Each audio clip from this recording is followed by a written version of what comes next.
You've been lied to about mental strength. They told you it comes from confidence, from having control over everything, from never feeling doubt or fear. But if that were true, why do so many people who seem strong still crumble under pressure? Why do you still feel reactive, frustrated, and trapped in emotions you can't control? The truth is, real power doesn't come from forcing the world to bend to your will. It comes from mastering yourself, from building a mindset so unshakable that no insult, no failure, no setback can break you. And no philosophy in history has perfected this better than Stoicism. For thousands of years, the greatest minds, Marcus Aurelius, Seneca, Epictetus, trained themselves to be untouchable. They learned how to face chaos with clarity, turn obstacles into weapons, and stay in control no matter what life threw at them. They built minds that were fireproof, and tonight, you're going to do the same. As you listen, something will change. The endless overthinking, it will slow down. The emotional reactions, they'll start to lose their grip. And when you wake up tomorrow, the world won't control you anymore. You'll walk through life with the kind of strength most people only dream of. Calm, focused, unbreakable. This isn't just another audio to fall asleep to. This is the beginning of a Stoic mindset. Are you ready? Let's begin. You've been at war with the world, and you don't even realize it. Every day, something tries to shake you. An insult, a disappointment, a failure. People lie, plans fall apart, emotions rise like storms. And every time you react, you let frustration take over. You let fear creep in. You let the outside world control your inner world. But that ends tonight. There is a place within you that no chaos can reach, no words can harm, no failure can break. The Stoics called it the inner citadel, a fortress of the mind, built not from stone, but from discipline, wisdom, and control. The strongest people in history were not those who controlled armies or ruled nations, but those who mastered themselves. They built this fortress so that no matter what happened outside, inside, they remained untouchable. This is the foundation of a Stoic mindset. And if you build it, nothing, not pain, not rejection, not loss, can ever shake you again. Your mind is like a city. Right now, it has open gates, no walls, and anyone can walk in and destroy the peace inside. Someone insults you. They march right in and ruin your day. A bad event? It storms through and wrecks your focus. Anxiety? It runs wild, tearing apart your sense of calm. Without an inner fortress, you are exposed, vulnerable, easy to shake. Marcus Aurelius, the great Stoic emperor, knew this well. He ruled Rome, controlled vast armies, and held power over millions. But he understood that true power was not in controlling others, it was in controlling himself. In his personal writings, he spoke about the inner citadel, a mental stronghold that no enemy, no hardship, no suffering could breach. He wrote, "You have power over your mind, not outside events. Realize this, and you will find strength." This is not about ignoring the world or pretending problems don't exist.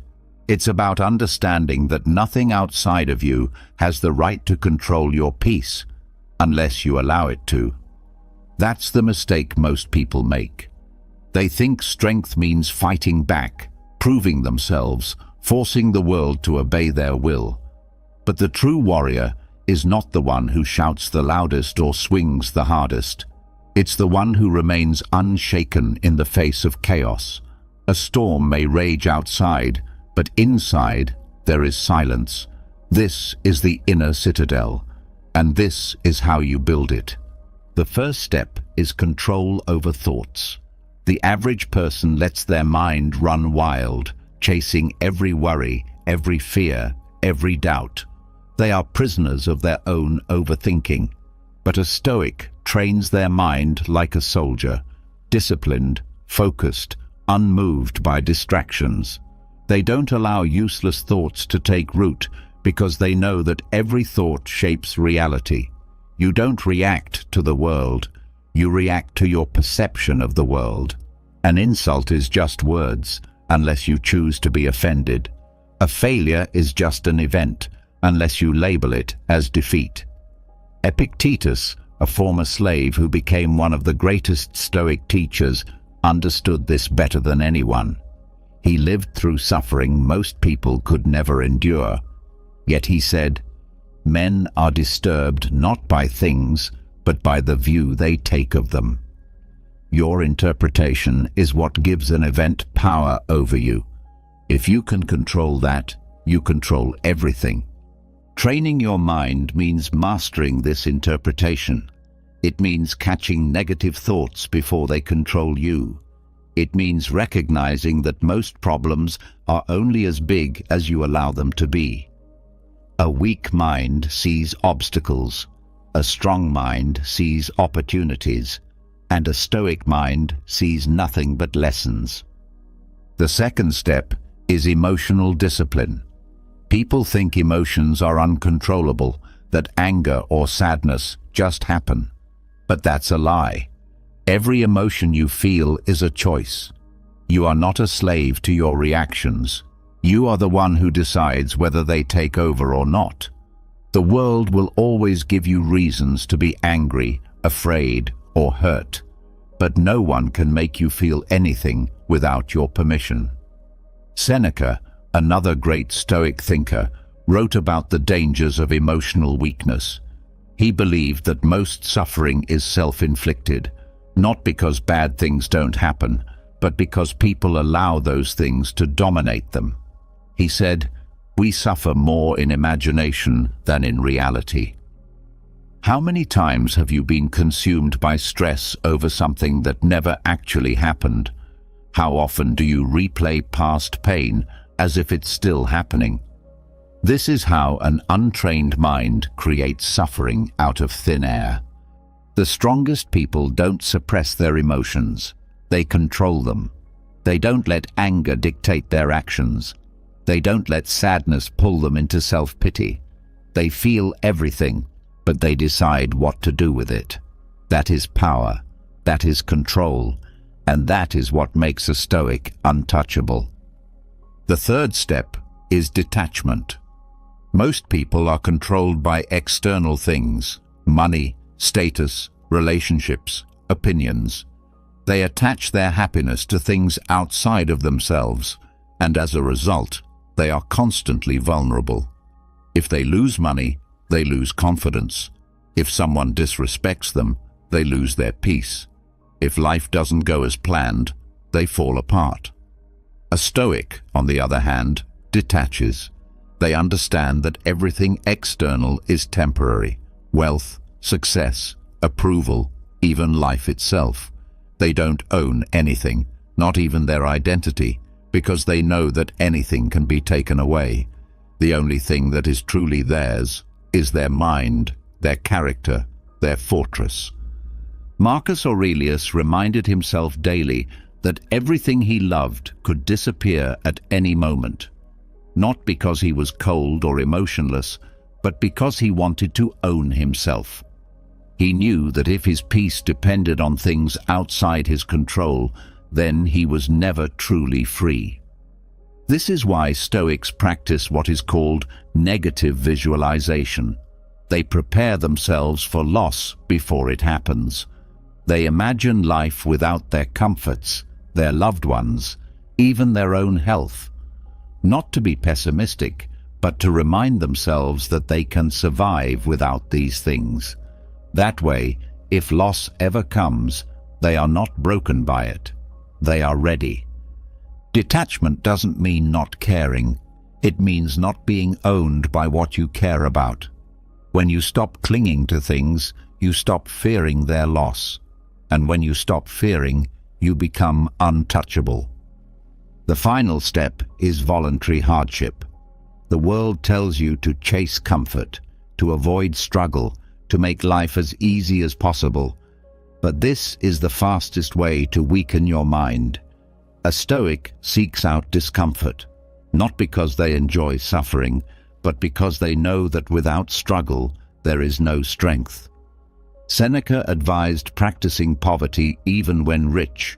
He would wear rough clothes, eat the simplest food, sleep on the floor, not because he had to, but because he wanted to remind himself that he didn't need luxury. He trained his mind to be at peace in any situation. This is what you must do. Stop avoiding difficulty. Train yourself to endure. Choose the harder path when possible. Let your body feel hunger before eating. Push yourself beyond your limits. Teach your mind that comfort is not necessary for peace.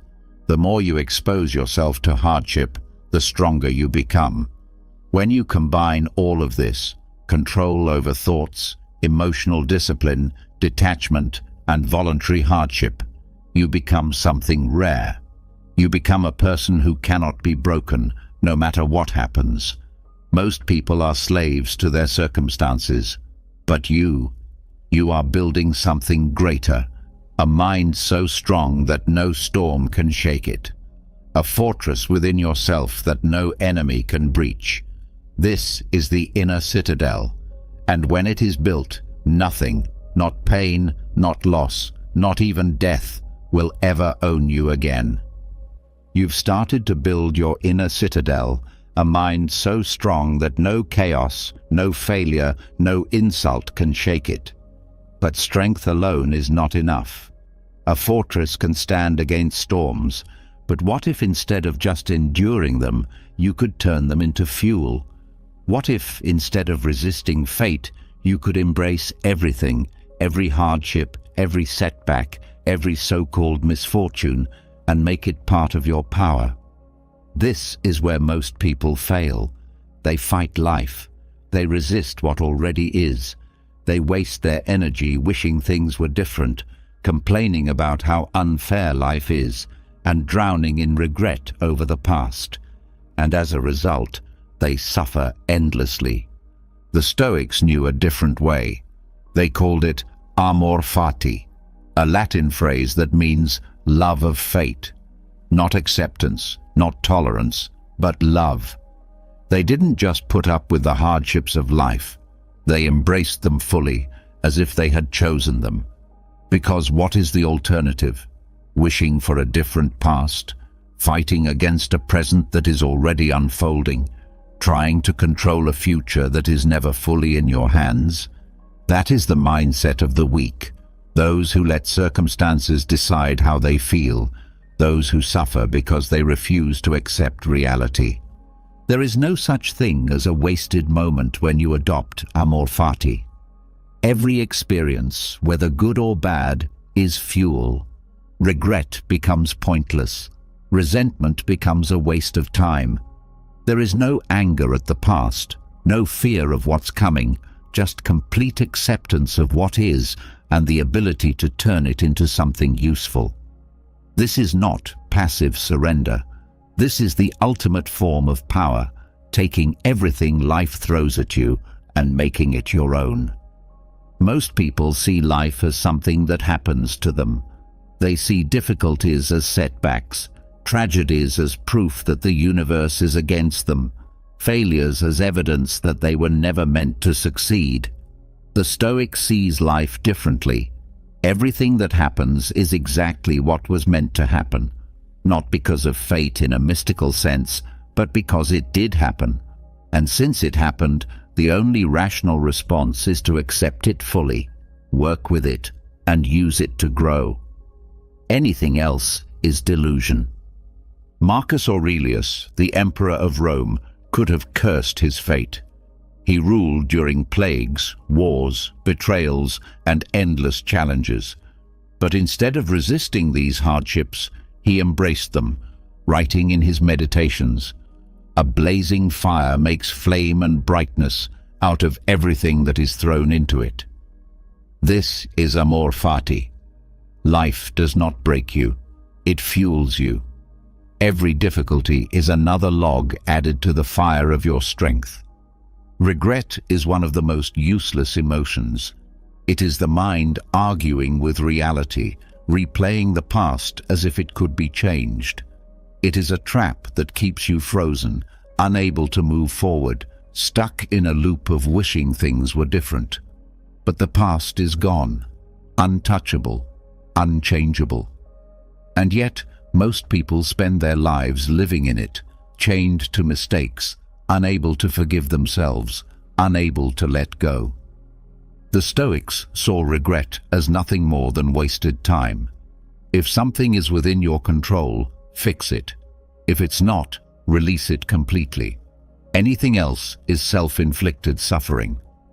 Seneca, one of the greatest Stoic philosophers, warned against spending life trapped in regret. He said, "What is the point of dragging past mistakes with us? We must let them go, for they are heavy, and we have a long way yet to travel." The past only has power if you give it power. If you refuse to carry it, it disappears. There is no need to rewrite history in your mind. There is only this moment and what you choose to do with it. Resentment is another poison that weakens the mind.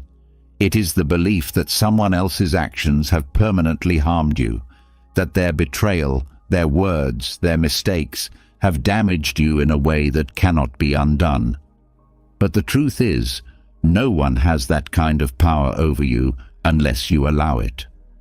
Holding on to resentment is like drinking poison and expecting the other person to suffer. It does nothing but keep you locked in the past, reliving pain that should have already passed. Epictetus, who was born a slave and later became a great Stoic teacher, understood this better than anyone. He was beaten, mistreated, and forced to live under the rule of others. But he did not resent them. He said, "It is not things themselves that disturb people, but their judgments about them." It is never what happens that causes pain. It is your reaction to it. A person who wronged you is only as powerful as the weight you give them in your mind. Let go, and they lose all control. When you fully embrace amor fati, everything changes. There are no more bad days, no more unfair situations, no more wasted energy wishing things were different. Everything is exactly as it should be, not because it is perfect, but because it is. A lost opportunity? It was never yours to begin with. A failure? A lesson in disguise? A betrayal? A test that sharpened your wisdom? There is nothing that cannot be used, nothing that cannot become fuel for your growth. There is a reason why some people rise from their hardships while others are crushed by them. It is not luck, it is mindset. One person loses a job and falls into despair.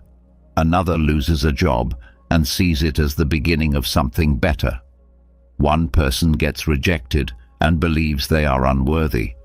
Another gets rejected and sees it as redirection towards something greater. Same event, different perspective.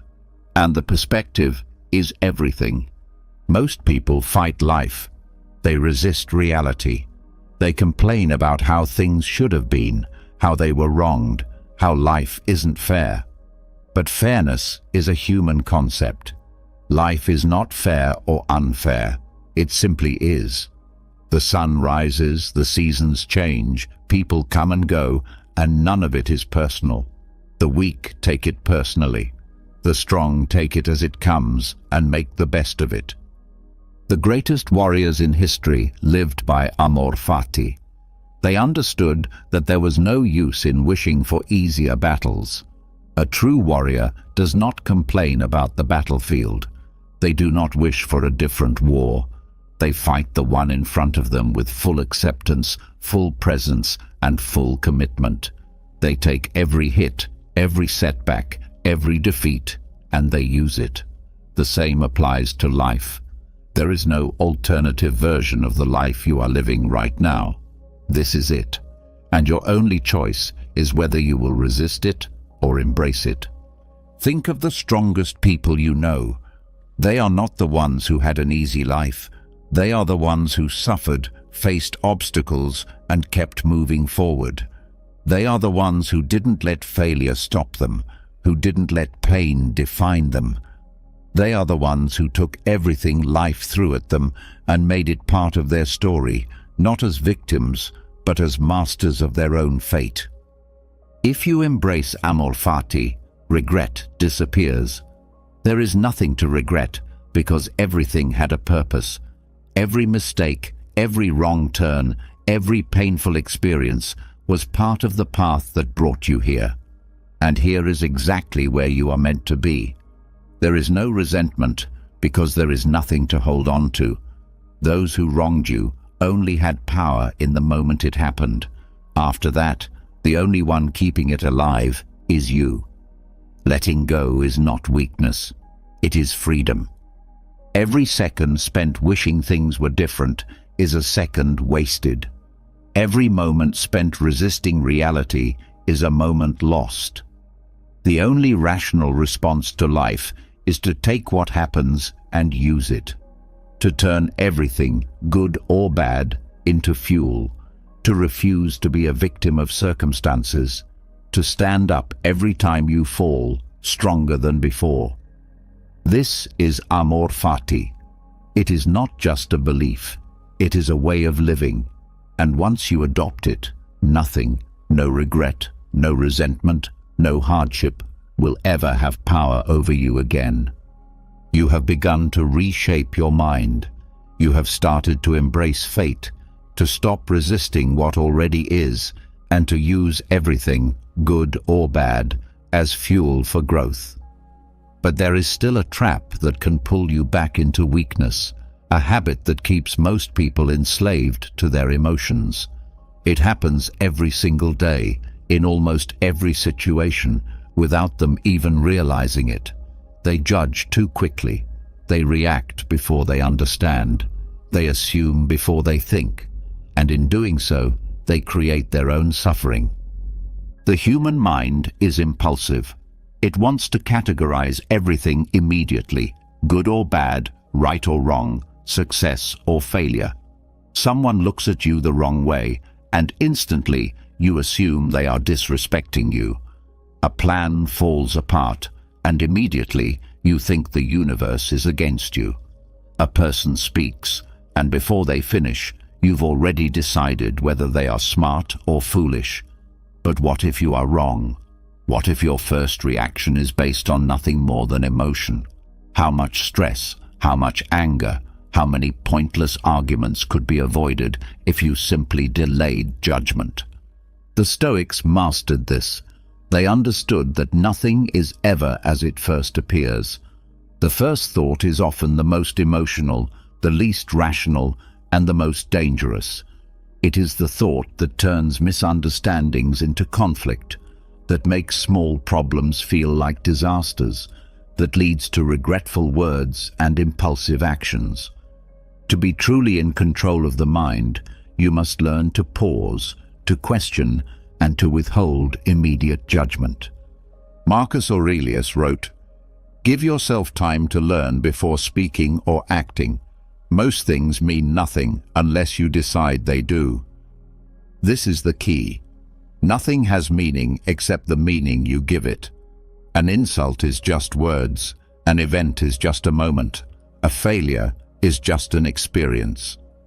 The suffering comes from the interpretation, and most people interpret too quickly, allowing emotions to decide reality for them.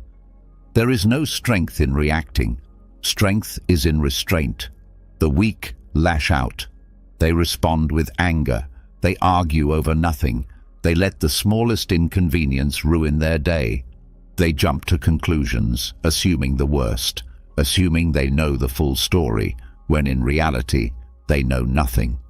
The wise, however, do not rush. They observe. They analyze. They let time reveal the truth before forming an opinion. Withholding judgment does not mean being passive. It means being precise.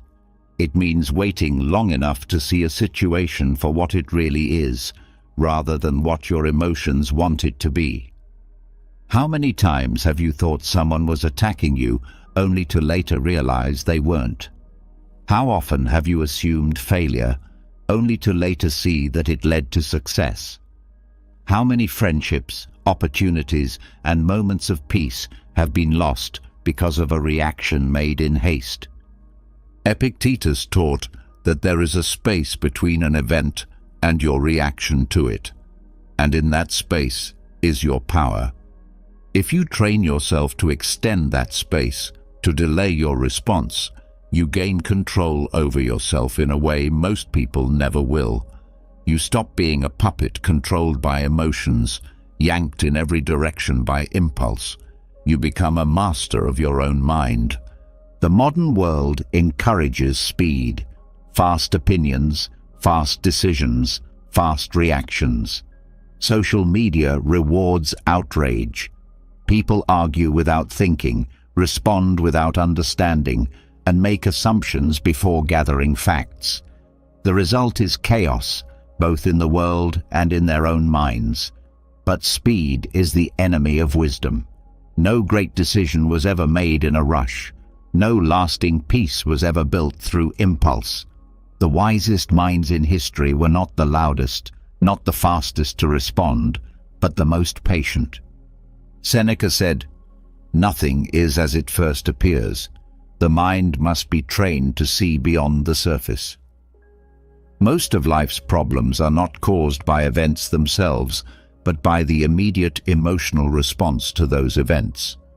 If you take a step back, if you refuse to be pulled into an instant judgment, you gain a clarity that most people will never have. Holding back judgment means recognizing that you do not have all the information. When something bad happens, it is only bad because you have judged it to be so.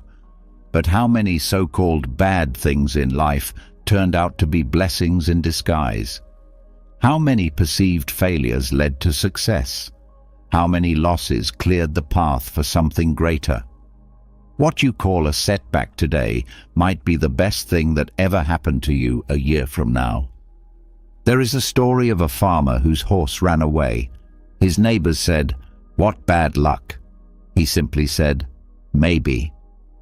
The next day, the horse returned with a group of wild horses. The neighbors said, "What good luck." He said, "Maybe." Later, his son broke his leg while trying to ride one of the wild horses. The neighbors again said, "What bad luck." He said, "Maybe." Soon after, the army came to recruit young men for war, but because his son had a broken leg, he was spared. Was it bad luck or good luck? The truth is, no one knows, and that is the essence of withholding judgment. What looks like misfortune today may be the thing that saves you tomorrow. Most people live in a constant state of mental exhaustion because they react to everything. They are pulled in every direction, their emotions dictated by external events. If traffic is bad, they get angry. If someone is rude, they take it personally. If a plan fails, they immediately feel defeated.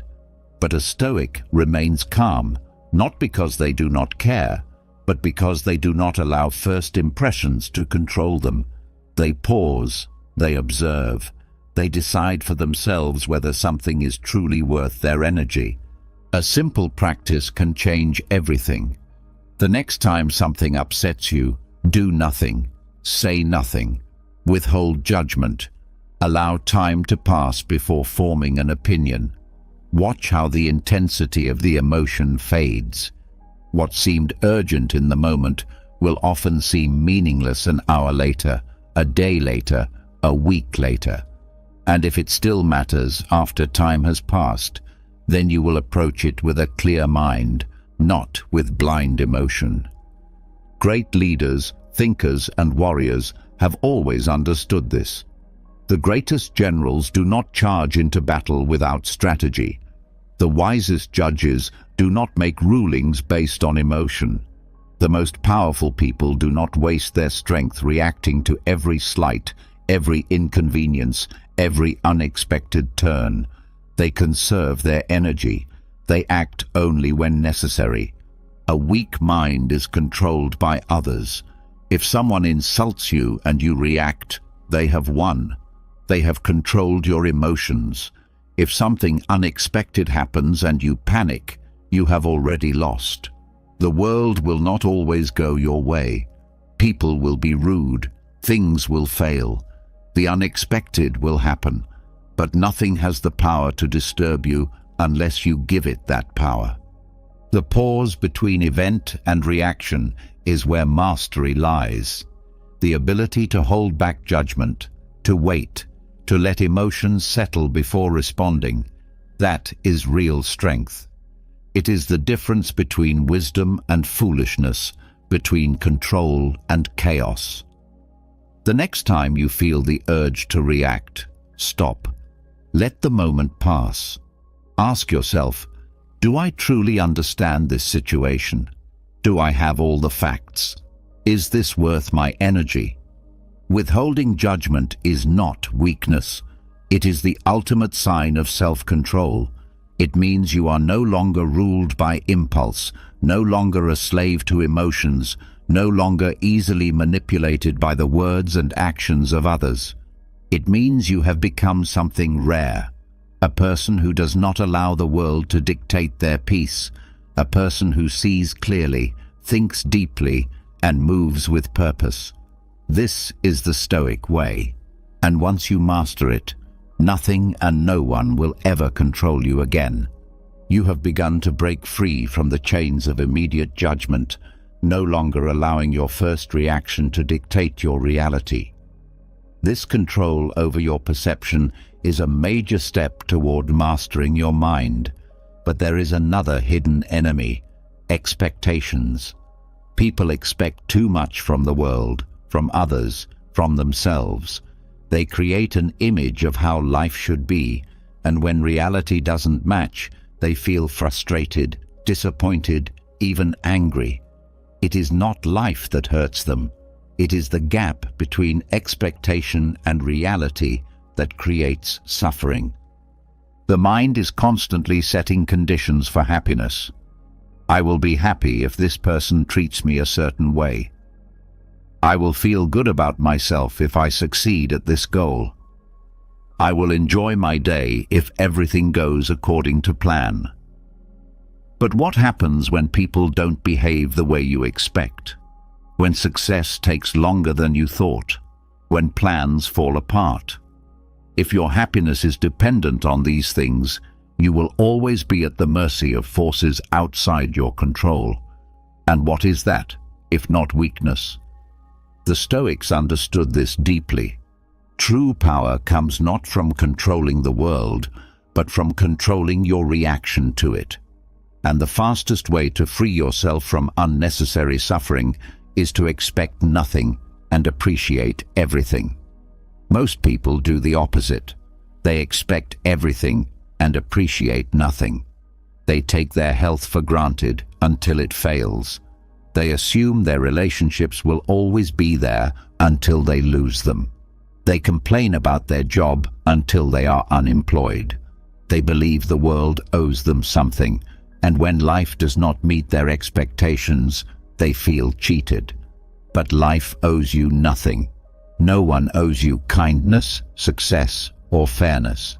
And once you accept this, you stop feeling disappointed because you stop expecting. Marcus Aurelius wrote, "You have power over your mind, not outside events. Realize this, and you will find strength." This is what most people fail to understand. They demand from the world instead of adjusting their minds. They expect things to be easy, and when they aren't, they suffer. They expect people to always be kind, and when they aren't, they feel betrayed. They expect success to come quickly, and when it doesn't, they give up. But a Stoic expects nothing. They enter every situation with an open mind, not with demands. They do not assume life will be easy. They do not assume people will be perfect. They do not assume plans will go smoothly. And because they expect nothing, they are never disappointed. A person who expects nothing cannot be hurt. If you do not expect wealth, you will not suffer when money is scarce. If you do not expect constant praise, you will not feel insecure when you are criticized. If you do not expect an easy life, you will not be crushed when hardship arrives. This does not mean you lower your standards or stop striving for more. It means you detach from the outcome. You put in the effort without demanding a specific result. You treat people well without expecting them to do the same. You do your best without assuming life will reward you, and in doing so, you free yourself from the emotional chains that control most people.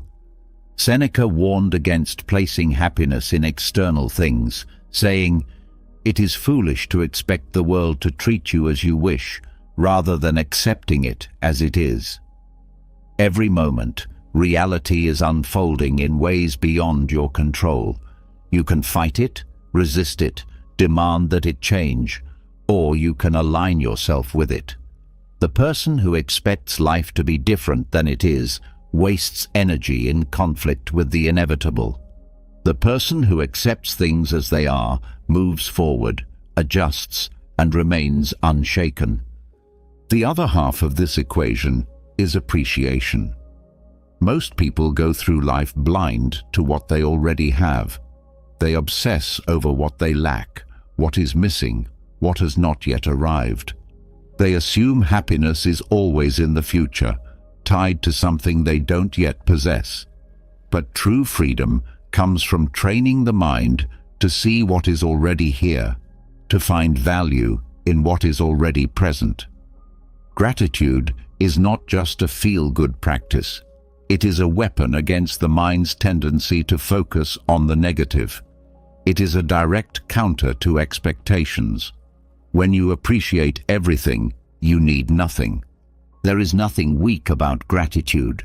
Weak people complain. Weak people focus on what's missing. Weak people chase more and more, hoping it will fill the void inside them. A strong person is content with what they have while still striving for improvement. They do not need more to feel complete. They could lose everything today and still stand tall because they have trained themselves to see value in even the simplest things. Most people spend their lives running on a treadmill of dissatisfaction. They reach one goal and immediately move to the next, never pausing to appreciate what they have achieved. They get what they wanted and immediately want more. There is no end to this cycle. The person who expects fulfillment to come from more is doomed to a lifetime of never feeling enough. The Stoic sees the trap and steps off the treadmill. They still pursue goals, but they do not attach their happiness to them. They work hard, but they do not believe that success will magically complete them. They train their mind to find joy in the moment, not in some distant future that never arrives. Epictetus, who was born into slavery and had nothing for much of his life, understood that power comes not from possessions, but from perspective. He said, "Wealth consists not in having great possessions, but in having few wants." The fewer expectations you have, the fewer disappointments you experience. The more you appreciate, the less you need. This is the true path to a bulletproof mind, not by controlling the outside world, but by adjusting your relationship to it. Gratitude is the ultimate mental discipline. It is the practice of shifting focus from what is missing to what is present. It is the decision to see life not as lacking, but as abundant. And it does not require perfection or ideal circumstances. It is available in every moment, no matter what is happening. The problem is that people believe they need a reason to feel grateful. They think it has to come after something good happens. But gratitude is a skill, not a reaction. It is something you develop through practice, something you choose regardless of circumstances.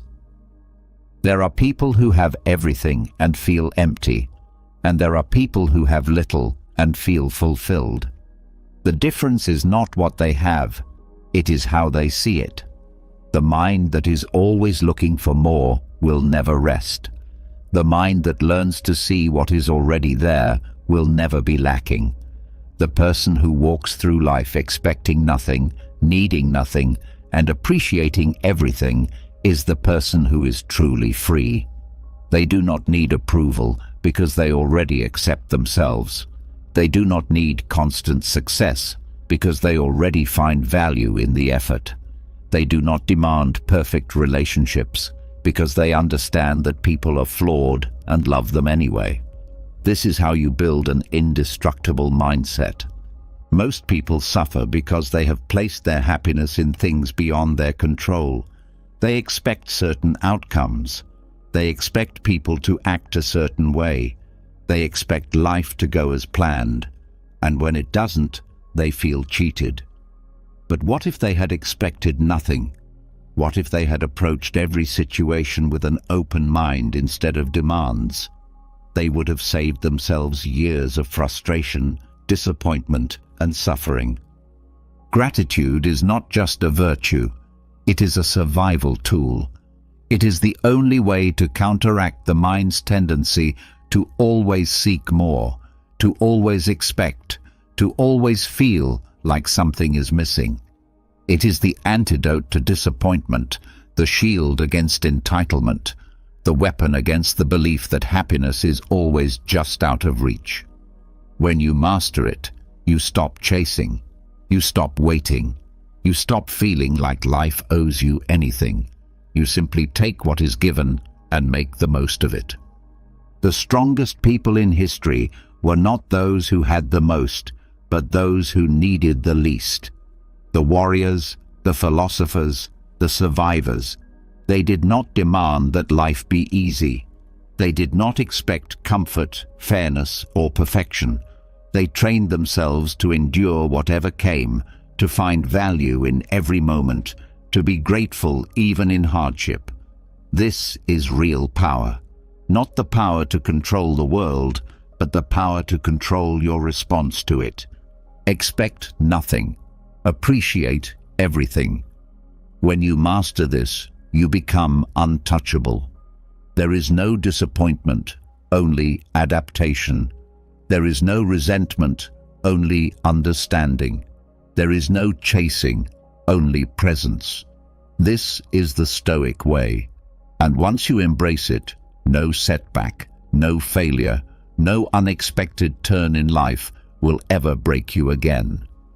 You have started to detach from expectations, training your mind to find strength in gratitude rather than in the illusion of control. But knowing how to appreciate what you have is not enough. What happens when life takes those things away? What happens when the comfort you enjoy disappears? When the things you thought were permanent suddenly vanish?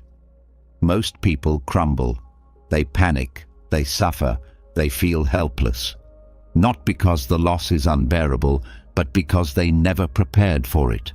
They built their happiness on things they never considered they could lose. And when those things are gone, they are left exposed, weak, and vulnerable.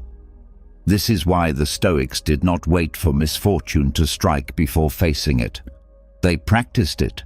They deliberately exposed themselves to discomfort, imagined their worst fears coming true, and trained their minds to endure loss before it ever arrived. This was not pessimism, it was power. Seneca, one of the greatest Stoic philosophers, called it preparatory suffering. He did not believe in waiting for hardship, he rehearsed it. He wore simple clothes when he could afford luxury. He ate plain meals when he had access to feasts. He slept on the floor when he had a comfortable bed. Not because he enjoyed suffering, but because he understood the greatest secret to strength. If you are prepared for loss, nothing can scare you. Most people live in constant fear of losing what they have. Fear of losing money, fear of losing comfort, fear of losing the approval of others. This fear controls them. It makes them avoid risks, makes them cling to their possessions, makes them desperate for security. But security is an illusion. Nothing is permanent. Nothing is guaranteed. The more you try to protect yourself from loss, the more fragile you become. The Stoics understood that the only way to eliminate fear is not to avoid misfortune, but to face it willingly. A person who has never gone without food will panic when they are hungry. A person who has never slept in discomfort will feel weak without their bed. A person who has never lost money will be terrified of financial hardship. But the person who has practiced misfortune does not fear these things. They have already lived through them on their own terms. They know that hunger does not break them, that discomfort does not weaken them, that loss does not destroy them. And because they have experienced these things voluntarily, they do not fear them when they come unexpectedly. Seneca wrote, "Set aside a certain number of days, during which you shall be content with the scantiest and cheapest fare, with coarse and rough dress, saying to yourself all the while, 'Is this the condition I feared?'" What he meant was simple. Do not wait for misfortune to test you. Test yourself first. If you fear poverty, live like you are poor for a time. If you fear loneliness, spend time alone by choice. If you fear hardship, expose yourself to it before life forces it upon you. The greatest enemy of the mind is fear of the unknown. The moment something is experienced, it loses its power over you. People suffer more from the idea of suffering than from suffering itself. The mind exaggerates. It builds fear around things that have never happened.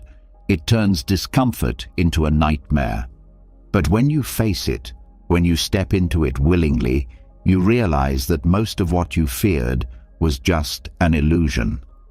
Hunger is not unbearable. Sleeping on the floor will not kill you. Losing money does not erase who you are. The things people fear most are often nowhere near as bad as they assume. This practice is not about making yourself miserable. It is about building an unshakable mind, a mind that does not need perfect conditions to feel at peace, a mind that does not break when life does not go as planned. The person who has practiced misfortune does not fear hunger, does not fear discomfort, does not fear loss. They have already lived through it, and they know they can survive.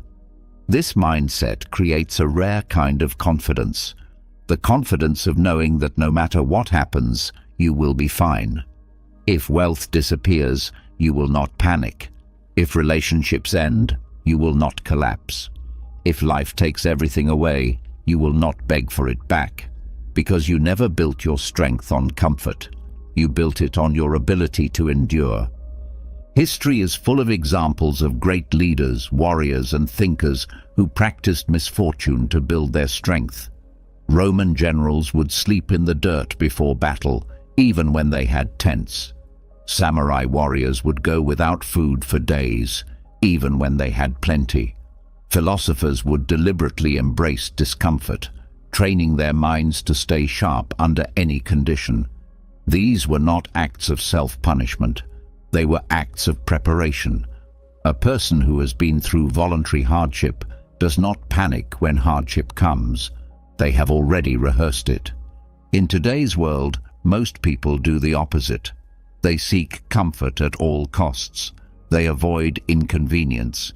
They insulate themselves from anything difficult. And the result? A society of people who are mentally fragile, who cannot handle adversity, who fall apart at the smallest challenge. They have never trained for difficulty, so when it arrives, they are completely unprepared. This is why Stoic training is more relevant today than ever. A person who embraces hardship voluntarily stands out. They are the ones who remain calm when others panic, who keep moving forward when others give up.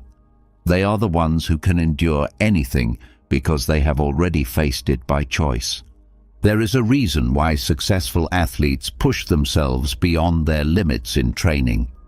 They know that if they only train under perfect conditions, they will fail when things get tough. They seek discomfort on purpose. They run in the rain. They push through exhaustion. They do not wait for competition to test them. They test themselves every day. This is how they build resilience. And this is exactly how a Stoic builds an indestructible mind. Most people avoid thoughts of misfortune because they do not want to feel discomfort. They refuse to consider what life would be like if they lost everything, if they faced serious hardship. But avoidance does not make you safe. It makes you weak. The more you refuse to consider the worst, the more power it has over you. But the moment you willingly step into it, it loses its grip. A simple exercise can change everything. Take time to live below your means, even if you have money. Skip a meal, even when food is available. Spend a weekend without modern conveniences. No phone, no entertainment, no luxury.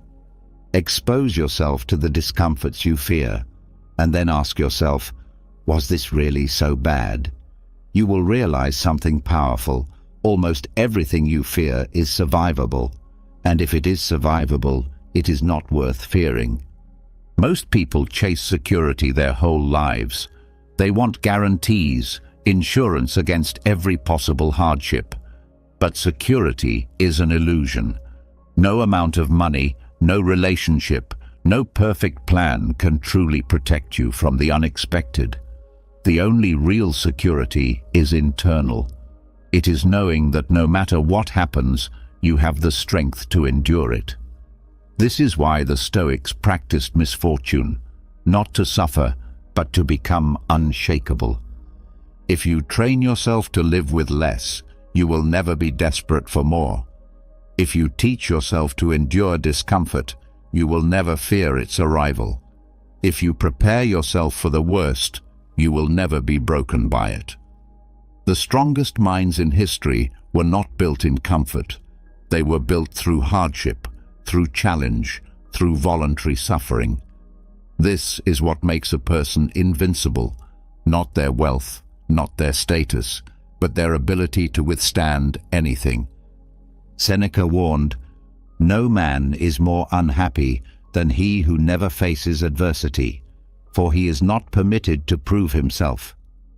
If you live your life avoiding discomfort, avoiding pain, avoiding hardship, you rob yourself of the chance to discover your true strength. You remain weak because you have never had to test your limits. But the moment you choose to face adversity, the moment you seek out difficulty rather than run from it, you begin to build something powerful, a mind that does not fear loss, a mindset that is free from the grip of comfort, a spirit that is prepared for anything. This is the key to becoming unbreakable, to not just survive hardship, but to welcome it as part of your training, to face what others fear, to endure what others avoid, to take control of your mind so completely that no loss, no setback, no hardship can shake you. This is what the Stoics understood. This is what makes a person truly strong. And once you have built this mindset, nothing, no misfortune, no failure, no loss, will ever have power over you again. You have trained yourself to endure misfortune before it arrives. You have stepped into discomfort, faced your fears, and prepared your mind for anything. But there is one test that most people fail: the ability to be alone. They can handle stress, they can push through hardship, they can adapt to loss. But when silence surrounds them, when there is no one to distract them, they crumble. They feel uneasy, restless, even afraid. They search for noise, for entertainment, for people, for anything to avoid being alone with their own thoughts. Most people do not fear solitude itself. They fear what it reveals. The moment external distractions disappear, the truth becomes clear. All the unresolved emotions, the insecurities, the doubts they've been running from begin to surface. They are left with no choice but to confront themselves, and for many, this is unbearable. The world has conditioned people to believe that being alone is a problem, that solitude is a sign of loneliness, that if you are by yourself, something is wrong. But the Stoics saw the truth. Solitude is not something to be feared. It is a superpower.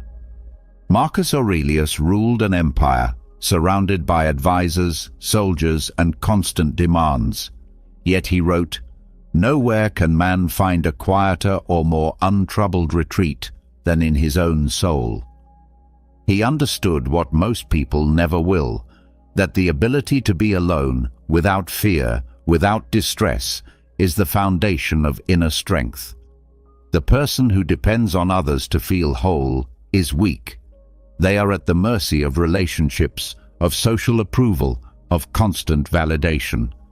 But the person who has mastered solitude, who does not rely on external company for peace, is untouchable. There is a difference between being alone and being lonely. One is a physical state. The other is a mindset. Loneliness is not the absence of people. It is the absence of connection, not just with others, but with yourself. A person can be in a crowd and feel lonely. A person can be surrounded by family and still feel empty. But someone who has trained themselves to embrace solitude, to find comfort in their own mind, will never feel alone, no matter where they are. Most people avoid solitude because they do not know what to do with it. They fill their days with distractions, scrolling, talking, consuming entertainment, not because they enjoy it, but because they fear what will happen if they stop. The mind, untrained in solitude, becomes desperate for stimulation. It becomes dependent on noise. It loses its ability to be still. But a mind that has mastered solitude does not need to escape itself. It finds strength in stillness, clarity in silence, peace in its own company. Seneca, one of the great Stoic philosophers, warned that a person who cannot be alone is never truly free. He said, "A man who fears solitude is a man who has not yet discovered himself." If you do not know how to be alone, you do not know who you are. If you cannot sit in silence without restlessness, it is because there is something within you that you have not yet faced. Solitude forces self-reflection. It removes the distractions and leaves you with nothing but truth, and the truth is often uncomfortable. Weak people seek constant validation. They need approval to feel worthy. They need conversation to feel secure. They need entertainment to fill the emptiness inside. They do not understand that true confidence, true self-worth, does not come from others. It comes from within. The strongest people in history were not those who needed a crowd.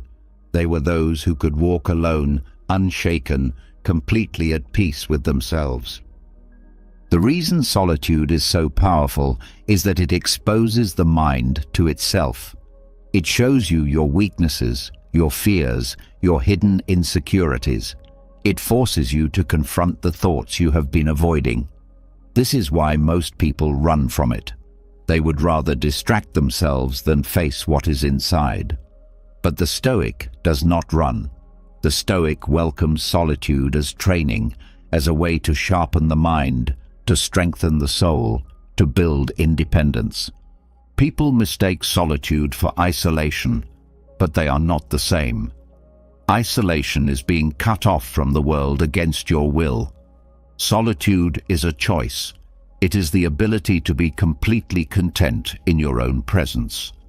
When you master it, you no longer need anyone to complete you. Relationships become something you choose, not something you rely on. You can engage with the world fully while remaining completely independent. You do not need attention. You do not need approval. You do not need company to feel whole. The most powerful leaders, the most influential thinkers, the greatest warriors in history all shared one trait. They knew how to be alone. They understood that solitude was where the deepest thoughts were formed, where the greatest ideas were created, where the strongest character was built. They did not fear silence, because in silence they found strength.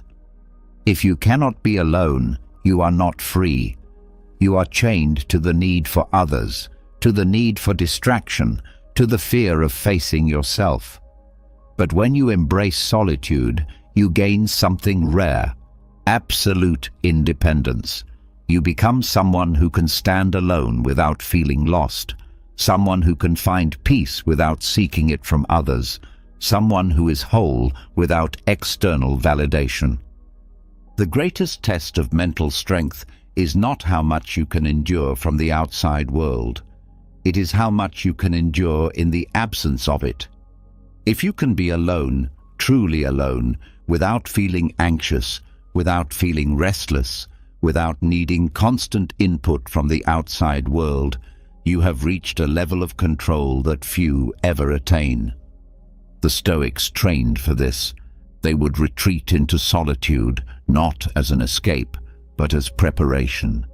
They knew that the ability to be alone was not a weakness, but a weapon. It sharpened their minds. It made them self-reliant. It made them unshakable. They could walk through the world completely independent, needing nothing, attached to nothing, completely at peace with themselves. This is what separates the strong from the weak. Weak people fill every moment with noise, afraid to be alone with their thoughts. Strong people train themselves in solitude, learning to be their own source of strength. The greatest leaders in history did not rise because they followed the crowd. They rose because they spent time alone, thinking, planning, strengthening themselves from within. If you want to test yourself, step into solitude. No phone, no distractions, no conversations. Just you, alone with your mind. If this idea makes you uncomfortable, that is exactly why you need to do it. The discomfort is revealing something. It is showing you the parts of yourself that you have ignored. It is exposing the thoughts you have been running from. The only way to be free from them is to face them. There is nothing more powerful than a person who does not fear being alone. They are immune to loneliness because their mind is their home. They do not chase attention because they do not need it. They do not seek validation because they already know their worth. They do not panic when others leave because they were never dependent on them to begin with. They walk through life self-contained, self-assured, completely unshaken by the absence of others. Solitude is not something to be feared. It is something to be mastered. It is where the strongest minds are built, where the deepest thoughts are formed, where true independence is found. Most people will spend their lives avoiding it, running from themselves, distracting themselves until the day they die. But the few who embrace it, who train in it, who make it their ally, those are the ones who become truly powerful. Those are the ones who walk through life untouchable. The Stoics knew that solitude was not loneliness. It was strength. It was clarity. It was freedom. And once you master it, you will never again fear being alone. You will not need the noise, the distractions, the constant presence of others. You will be whole, unshaken, completely in control. This is the power of solitude. And once you embrace it, no one, not the world, not circumstances, not even your own mind, will ever have control over you again. You have started to master solitude, learning to stand alone without fear, without restlessness, without the need for constant distraction. This independence makes you strong. But there is another hidden weakness that threatens your mind: the addiction to comfort. Most people do not realize they are slaves to it. They assume comfort is a reward, something to strive for, something that makes life easier. But comfort is not just a luxury, it is a trap. The more you indulge in it, the weaker you become. The body softens, the mind dulls, the willpower fades. A life without struggle does not create happiness. It creates fragility. The greatest enemy of mental strength is not hardship. It is ease. When things are too easy, the mind is never tested. It never learns how to push through difficulty. It never builds endurance. The world has conditioned people to avoid struggle, to seek out convenience, to remove every possible discomfort. But what happens when real adversity arrives? When pain, loss, or hardship comes uninvited? The person who has only known comfort is completely unprepared. They break at the first sign of difficulty. They collapse under stress. They have never trained their mind to endure. The Stoics understood that a person who relies on comfort is weak. They knew that to be truly strong, one must deliberately step into hardship. Not because suffering itself is good, but because resilience is built in struggle. A body that is never tested remains weak. A mind that is never challenged remains fragile. If you never face discomfort by choice, you will not survive it when life forces it upon you. The only way to build a mind that can endure anything is to stop avoiding discomfort and start seeking it. Seneca practiced this by exposing himself to voluntary hardship. He wore rough clothing when he could afford luxury. He ate simple food when he had access to feasts. He walked barefoot when he could wear shoes. He did not do this because he enjoyed suffering. He did it because he understood that comfort is a drug, and if you are not careful, it will make you dependent. The person who cannot tolerate hunger becomes desperate when food is scarce. The person who cannot handle physical exhaustion gives up when work becomes difficult. The person who cannot sit in discomfort will never have control over their emotions. This is why voluntary hardship is necessary. It is not about suffering for its own sake. It is about training the mind to function under any conditions. Most people never test their limits. They avoid hunger by eating at the first sign of discomfort. They avoid exertion by choosing the easiest path. They avoid mental struggle by distracting themselves. They assume that comfort means happiness, but what they do not realize is that it is making them weaker every day. Strength does not come from comfort. It comes from pushing beyond it. The person who can endure hunger without panic, who can work through exhaustion without complaint, who can face hardship without fear, this is the person who is truly free. The modern world has made people soft. Every convenience, every shortcut, every technological advancement is designed to make life easier. But an easy life does not produce strong people. When everything is handed to you, you lose the ability to fight for anything. When every discomfort is avoided, you never develop the ability to withstand difficulty. The world promises that comfort will make you happy, but the reality is different. Comfort robs you of resilience. The more comfortable you become, the less you can handle when life gets hard. Hardship is not the enemy. It is the training ground for strength. Those who have faced struggle and overcome it are the ones who thrive. They do not need conditions to be perfect to succeed. They do not complain when things get tough. They do not break when faced with obstacles. They have built their minds to withstand anything because they have already lived through difficulty by choice. The person who has tested themselves does not fear pain, does not fear effort, does not fear hardship. They know they can handle it. This is why warriors, athletes, and leaders throughout history have always embraced struggle. They did not wait for challenges to arrive. They sought them out.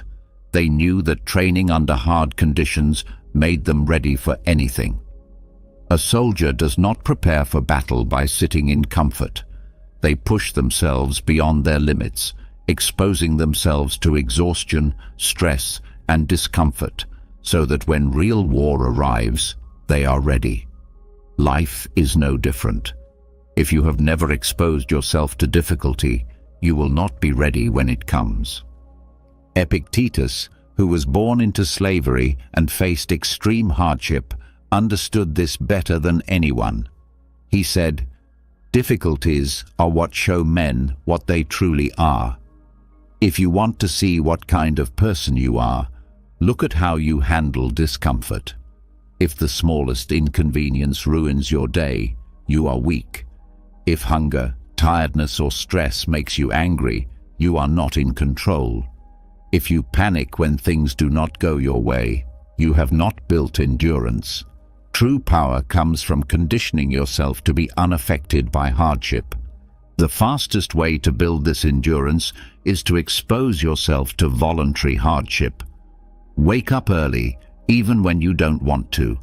Push yourself physically beyond what feels comfortable. Train your body to function when tired. Skip a meal and let yourself feel hunger without rushing to fix it. Take cold showers instead of hot. Walk when you could drive. Do the harder thing on purpose. The more you do this, the stronger you become. You stop reacting emotionally to small discomforts. You stop fearing difficulty. You stop being controlled by the need for ease. A person who has trained themselves in hardship cannot be manipulated. They do not need comfort to feel at peace. They do not need perfect conditions to perform at their best. They do not fear loss because they have already practiced living with less. This is what the Stoics understood. They knew that comfort is fleeting, but strength lasts forever. They trained themselves to be independent of circumstances. If luxury was available, they enjoyed it. But if it was taken away, they remained unchanged.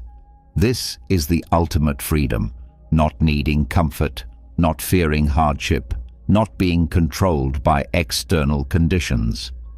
There is a reason why some people break under pressure while others thrive. It is not about talent. It is not about luck. It is about conditioning. The mind and body adapt to what they are exposed to. If you only expose yourself to ease, you become weak. If you expose yourself to struggle, you become strong. The person who has faced difficulty voluntarily walks through life with a rare kind of confidence. They are not afraid of hunger because they have felt it before. They do not fear losing money because they know they can survive with less. They do not panic when life becomes difficult because they have already trained for it. The world will always offer comfort as a solution. It will tell you that you should seek ease, avoid difficulty, find shortcuts. But comfort is a slow poison. It makes you weaker without you realizing it. The more dependent you become on it, the more vulnerable you are when it disappears. The only way to build true resilience is to take control, to expose yourself to discomfort by choice, to train yourself to function at a high level under any conditions. The strongest people are not those who have never faced hardship. They are those who have faced it, lived through it, and built themselves because of it. They do not complain when things get hard. They do not give up when life is unfair. They have prepared for difficulty, and because of that, they are unstoppable. You have a choice. You can live like most people, always seeking comfort, always avoiding struggle, always fragile when life does not go as planned. Or you can take control. You can train yourself to handle anything. You can stop needing comfort, stop fearing difficulty, stop being a prisoner to ease.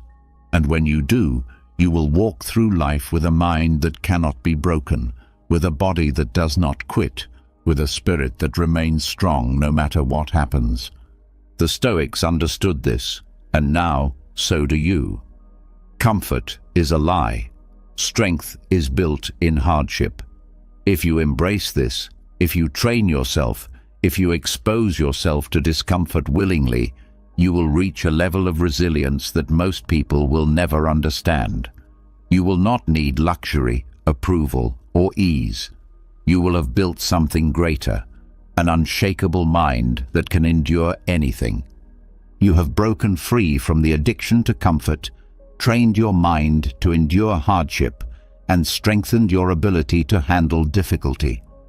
But there is one final shift that separates the weak from the truly unbreakable: the ability to see obstacles not as threats, but as opportunities. Most people fear problems. They treat setbacks as proof that life is against them, as reasons to quit, as signs that things are unfair. This reaction makes them powerless. The Stoics knew the truth. Every obstacle is a lesson in disguise, a test that, if faced correctly, makes you wiser, stronger, and more capable. The way you see challenges determines everything. The same event can either break you or build you, depending on how you interpret it. Most people assume hardship means something is wrong, that struggle means they are failing, that setbacks mean they should stop. This thinking is what keeps them weak. Every great person in history faced adversity. Every leader, every warrior, every philosopher walked through struggle and came out stronger, not because they avoided obstacles, but because they used them. They did not ask, "Why is this happening to me?" They asked, "What can I learn from this?" That simple shift in perspective changes everything. Marcus Aurelius, who ruled an empire through war, betrayal, and constant struggle, wrote, "The impediment to action advances action. What stands in the way becomes the way." He understood that obstacles are not barriers. They are the path itself. The problem is not the problem. It is your reaction to it. Weak people run from difficulties. Strong people move through them. Wise people learn from them. And those who master this mindset turn every challenge into a tool for growth. Most people live in constant frustration because they expect life to be easy. They assume things should go their way, that success should come quickly, that people should treat them fairly. But life does not care about what you expect. It will throw challenges at you, not because it is against you, but because that is how reality works. The person who resists this truth suffers endlessly. The person who accepts it thrives. The first step in transforming obstacles into wisdom is to remove the idea that anything is unfair. Nothing that happens to you is personal. The universe is not targeting you. Hardships, failures, setbacks, these things happen to everyone. The difference is how you respond. Some people see problems and shut down. Others see problems and look for the lesson hidden inside them. Which mindset do you think leads to strength? Every challenge holds value, but most people never extract it. They complain about their struggles, but never ask what those struggles are teaching them. They resist difficulty instead of analyzing it. They waste time feeling sorry for themselves instead of seeing how the obstacle is shaping them. The Stoics trained their minds to look at every problem and ask, "How can this serve me?" A failure is not the end. It is a lesson in resilience. A betrayal is not just a wound. It is a lesson in trust. A rejection is not an insult. It is redirection. But you will never see these lessons if you allow emotions to blind you. Weak people respond to challenges with frustration. They focus on what went wrong, on who to blame, on how unfair things are. This thinking solves nothing. It keeps them stuck, repeating the same mistakes, never learning, never growing. The strong, however, take a step back. They do not react with anger. They observe. They ask, "What does this situation demand from me?" They treat hardship like a teacher, and because they do this, they become wiser with every challenge. Seneca warned against letting emotions dictate your reaction to problems. He said, "No man is more miserable than he who has never faced adversity, for he has never been tested." If you have never struggled, you have never learned. If you have never failed, you have never grown.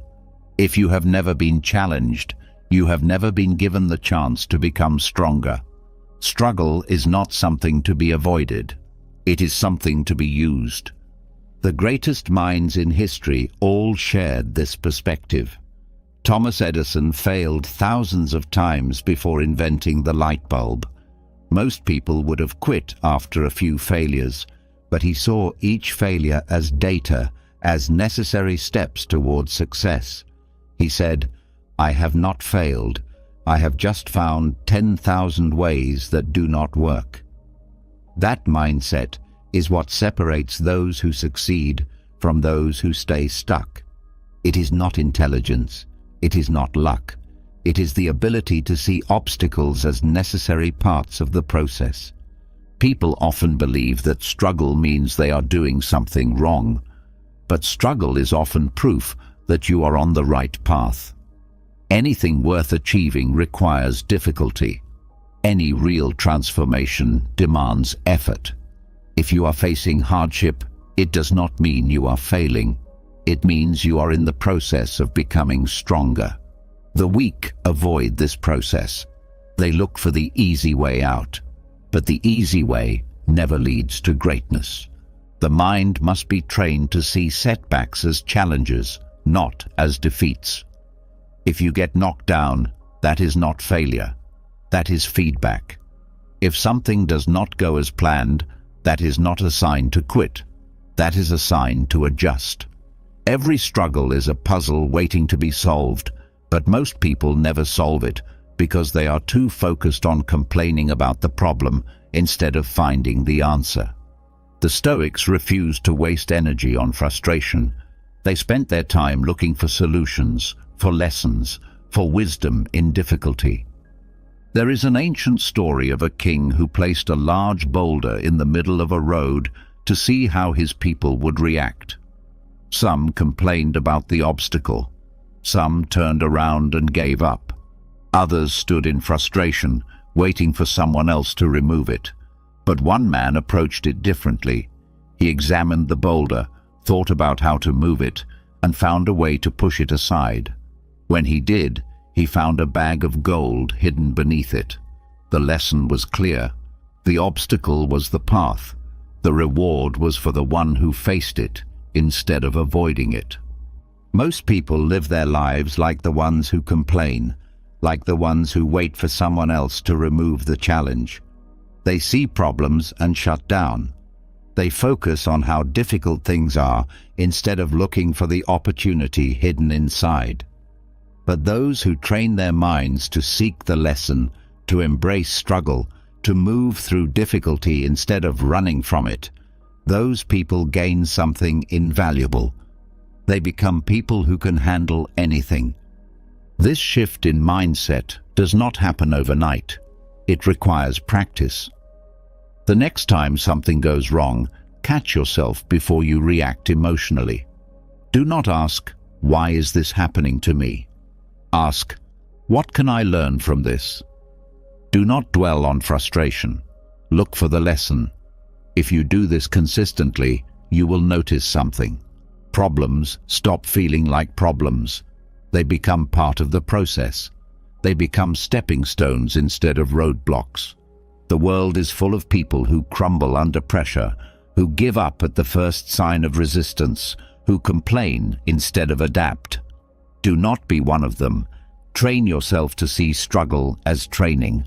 Learn to welcome challenges instead of fearing them. Teach yourself to see every difficulty as an opportunity to grow. When you master this, nothing can stop you. No setback will feel permanent. No failure will feel final. No hardship will feel unbearable, because you will have trained yourself to use everything, every problem, every obstacle, every difficulty as fuel for your strength. This is what separates those who live as victims from those who live as warriors. Life does not happen to you. It happens for you. Every hardship carries a lesson. Every obstacle holds an opportunity. The only question is whether you will see it or waste time resisting it. The Stoics mastered this mindset, and now so can you.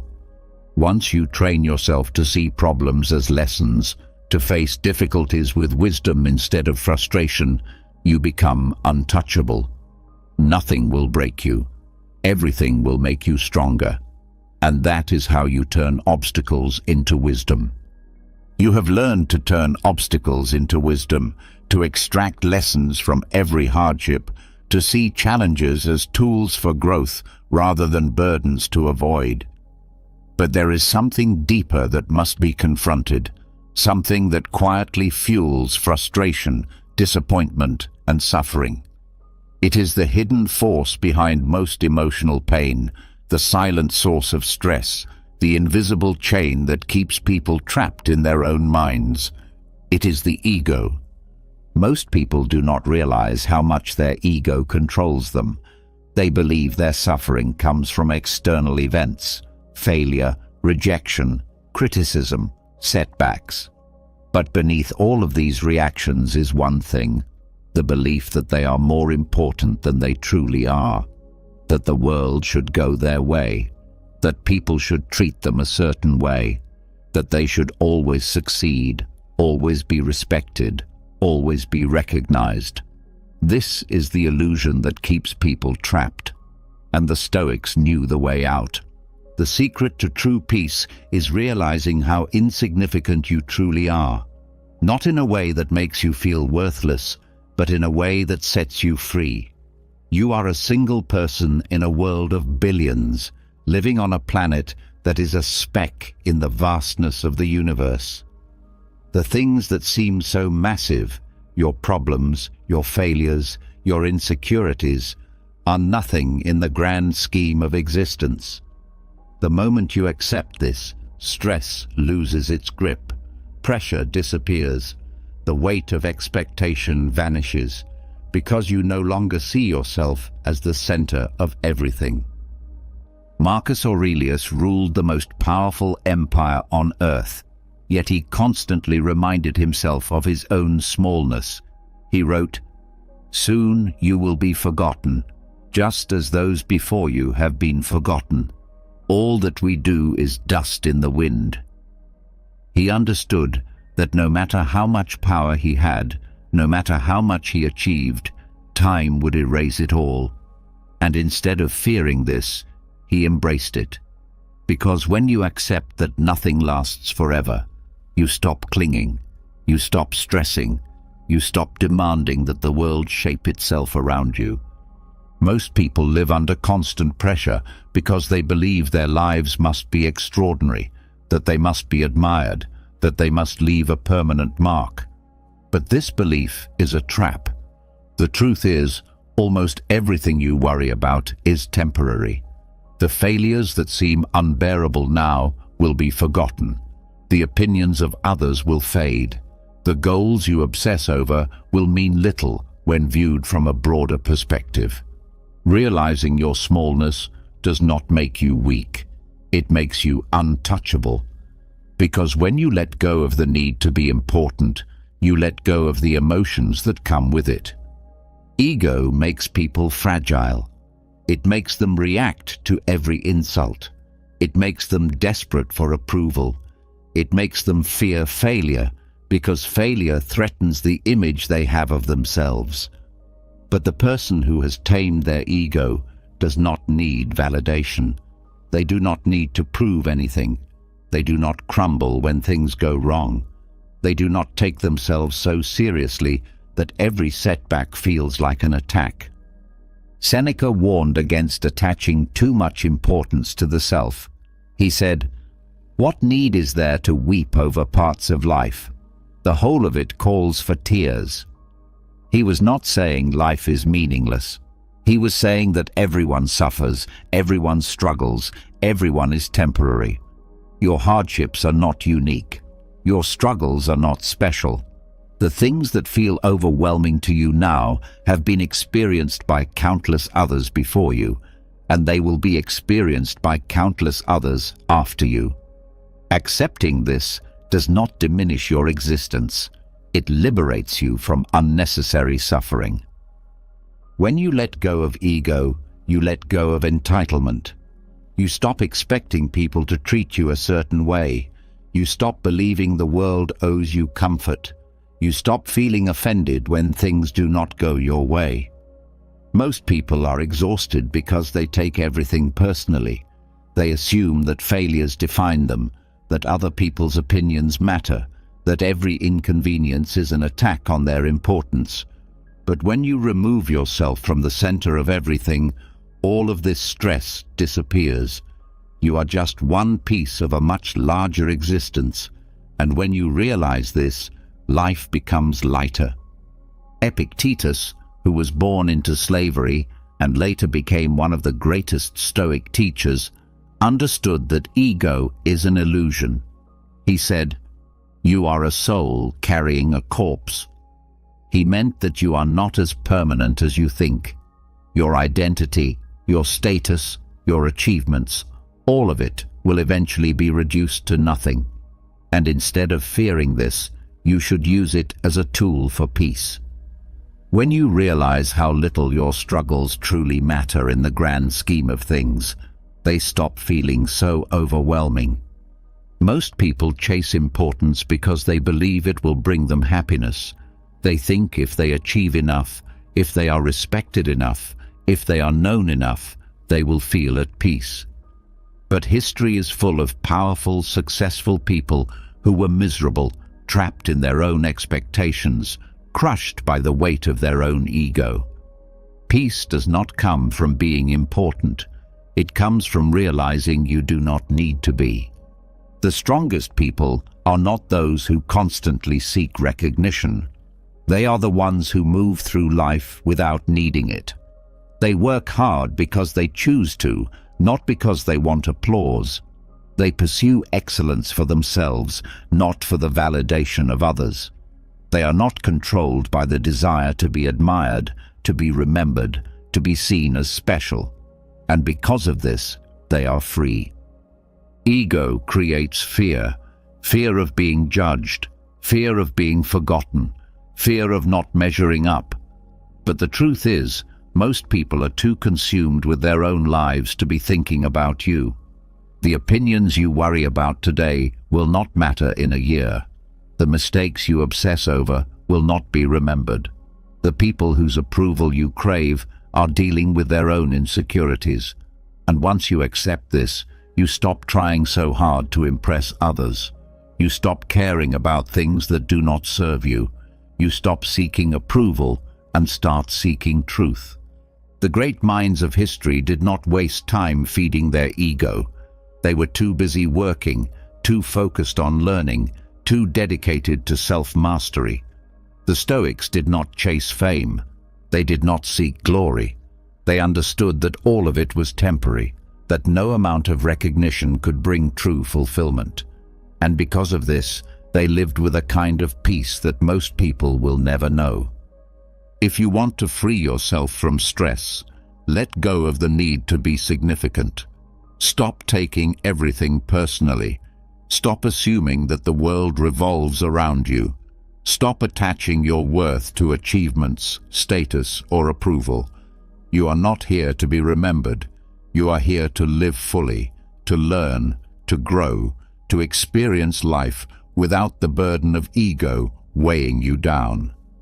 When you embrace insignificance, you become light. You no longer fear failure because you no longer see it as a reflection of your worth. You no longer fear judgment because you no longer need validation. You no longer waste time proving yourself because you no longer believe there is anything to prove. You walk through life with a quiet confidence, unshaken by setbacks, unaffected by criticism, untouched by the things that control most people. This is what the Stoics understood. Life is too short to waste on ego. You are a moment in time, a small piece of something much greater. And when you accept this, you do not become weaker, you become untouchable. You do not shrink, you expand. You do not disappear, you become free. And once you have let go of the weight of your own importance, you will move through life with a peace that cannot be disturbed. You have freed yourself from the weight of ego, let go of the illusion that you are the center of the universe, and embraced the peace that comes from seeing your own insignificance. But there is still one more invisible force that keeps most people trapped: offense. People walk through life allowing words, opinions, and actions of others to dictate how they feel. They give away their peace so easily, letting small remarks, insults, or criticism ruin their mood, their confidence, even their entire day. But what if the power of offense was never in the words spoken to you, but in your own reaction? The Stoics understood a truth that most people never realize. No one can offend you unless you allow them to. Insults have no power unless you believe them. Criticism cannot harm you unless you choose to let it in. Negativity is meaningless unless you accept it. Your perception, not the words of others, determines whether you are affected. Marcus Aurelius wrote, "Choose not to be harmed, and you won't be." This is the secret. Offense is not something that happens to you. It is something you choose to feel. Most people react to insults without thinking. Someone disrespects them, and they immediately feel anger. Someone criticizes them, and they instantly feel hurt. They assume that the words themselves are the cause of their suffering, but that is not true. If words alone had power, they would offend everyone equally. But they don't. What offends one person means nothing to another. The difference is not in the words. The difference is in how they are received. Seneca taught that an insult is only effective if the person being insulted agrees with it. If someone calls you a fool and you know you are not a fool, why would it bother you? If someone mocks your failures and you accept that failure is part of growth, why would it affect you? If someone spreads lies about you and you know the truth, why waste energy defending yourself? The only reason words have power is because people give them power. Weak minds take everything personally. They assume that every comment is an attack, that every opinion about them is a reflection of their worth. But the truth is, people's words say more about them than they do about you. Someone who insults others is revealing their own insecurity. Someone who constantly criticizes is exposing their own dissatisfaction with life. Strong people do not waste time trying to hurt others because they have nothing to prove. The moment you understand this, you stop reacting emotionally to negativity. You stop allowing small words to disrupt your inner peace. Epictetus taught that you should never be disturbed by things outside your control. You cannot stop people from insulting you. You cannot stop people from criticizing you. You cannot control what they think, what they say, or how they act. But you can control your reaction. The weak give their emotions to others, letting strangers dictate how they feel. The strong keep their emotions in their own hands, refusing to be controlled by something as insignificant as an insult. People spend so much energy trying to fight words. They argue to defend their name. They react aggressively to prove they are not weak. But none of this changes anything. If someone calls you a fool and you react with anger, have you proven them wrong? If someone disrespects you and you respond with rage, have you gained anything? The greatest response to an insult is indifference. The strongest reaction is no reaction at all. Marcus Aurelius advised that the best way to deal with insults is to treat them as if they do not exist. He wrote, "When someone offends you, realize that you are complicit in taking offense." This means that offense is not automatic. It requires your participation. If you refuse to participate, if you refuse to accept the insult as real, it becomes meaningless. The words dissolve the moment you decide they do not matter. People mistakenly believe that being offended is a sign of strength. They assume that reacting aggressively makes them powerful, but the opposite is true. The more easily offended you are, the weaker you become. A person who is controlled by words is controlled by others. A person who cannot stay calm when insulted is exposing their own insecurity. True power is the ability to remain unmoved, to walk through negativity without being touched by it. There is an ancient story of a Zen master who was constantly insulted by a young man. No matter what was said, the master never reacted. Finally, the young man demanded, "Why do you not respond? Do my words mean nothing to you?" The master replied, "If someone offers you a gift and you do not accept it, to whom does the gift belong?" The lesson is simple. If you do not accept an insult, it does not belong to you. It remains with the person who spoke it. Most people do not understand this. They take everything as a personal attack. They allow words to shape their emotions. They let small comments dictate their self-worth. But why? A person who knows themselves does not need validation. They do not need to fight every opinion. They do not need to respond to every insult. They understand that their peace is theirs to protect, and they do not give it away so easily. Seneca compared insults to the barking of dogs. He said, "Do not be disturbed by the noise of fools, just as you would not be disturbed by the barking of dogs at night." If a dog barks at you, do you argue with it? Do you waste time trying to prove the dog wrong? Of course not. You ignore it and continue on your way. Yet when another person speaks words, people react as if their lives are under attack. They let words from strangers control their emotions. But the wise treat insults like the barking of a distant dog, meaningless noise that does not deserve attention. People who feel the need to respond to every criticism are living in a prison of their own making. They give away their peace in exchange for arguments that lead nowhere. They believe that defending themselves is necessary, but in reality, it is wasted effort. The strongest people do not explain themselves. They do not waste time trying to correct every false opinion.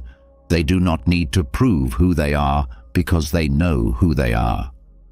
If you truly want freedom, you must train yourself to detach from words. You must recognize that offense is never about what is said. It is about how you interpret it.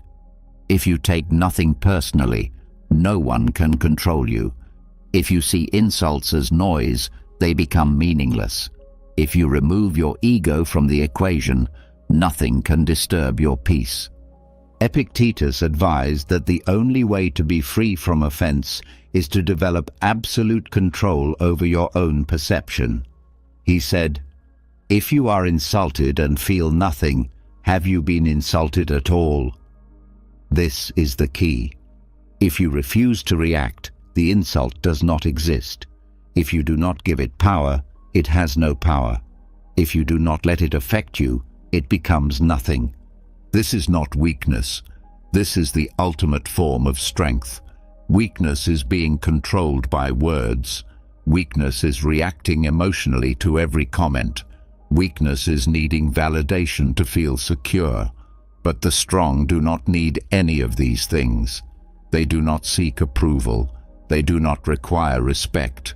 They do not waste time fighting pointless battles. They move through the world with calm, knowing that their peace is not something to be given away.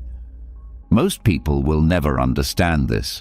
They will continue to be prisoners of their emotions, reacting to everything, letting others dictate how they feel. But those who master this principle will walk through life untouchable. No insult will harm them. No criticism will shake them.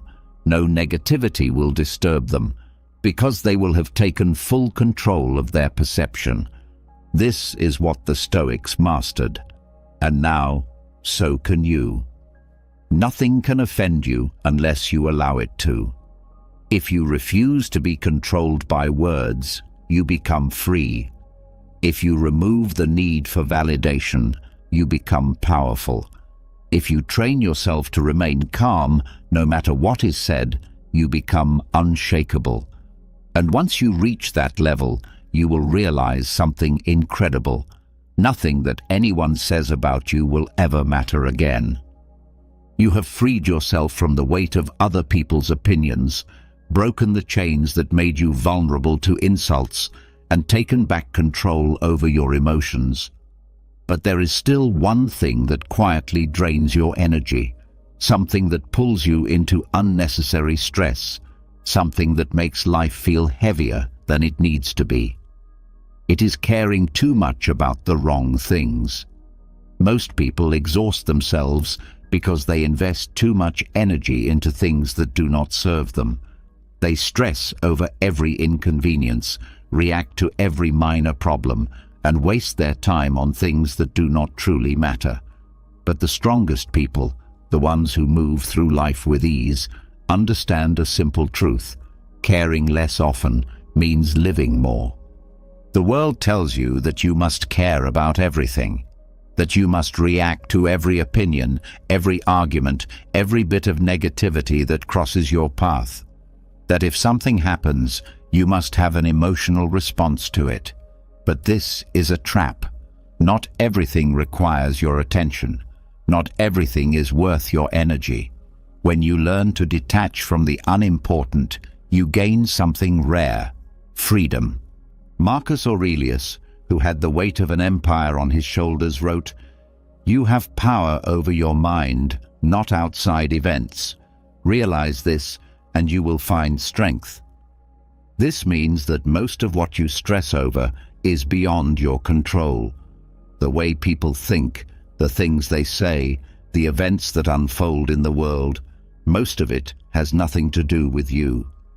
Yet people waste years worrying about things they cannot change. They drain themselves emotionally over situations they have no influence over. They fight battles that do not need to be fought. This is why they feel exhausted, not because life is difficult, but because they carry unnecessary burdens. Indifference is not about becoming numb. It is not about ignoring everything.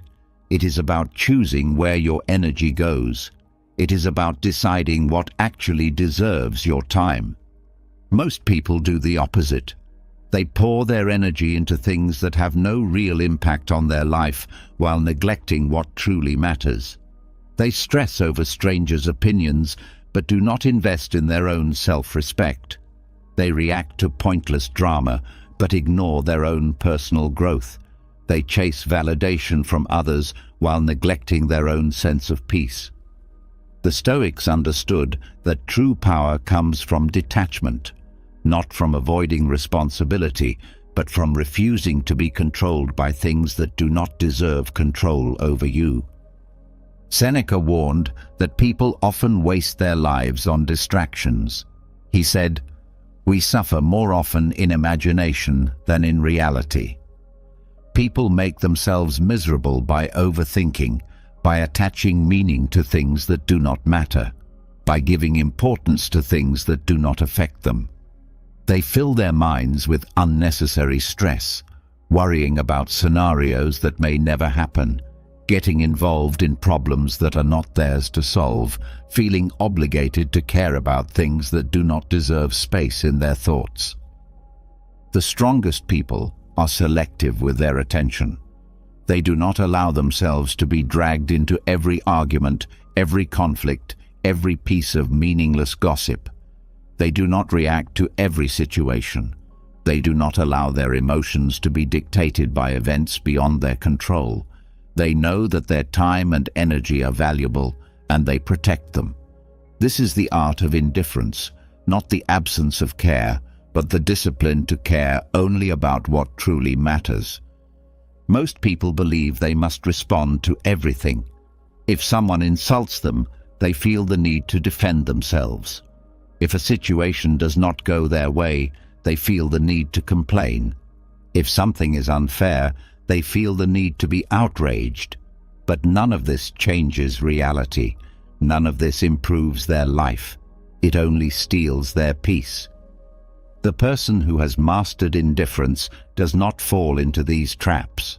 They let go of the things that drain them. They walk away from unnecessary conflict. They focus their energy only on what makes them stronger. Epictetus, a former slave who became one of the greatest Stoic teachers, understood this deeply. He said, "If something is beyond your control, let it go. If it is within your control, act with wisdom." This is the foundation of peace. Most suffering comes from trying to control what cannot be controlled.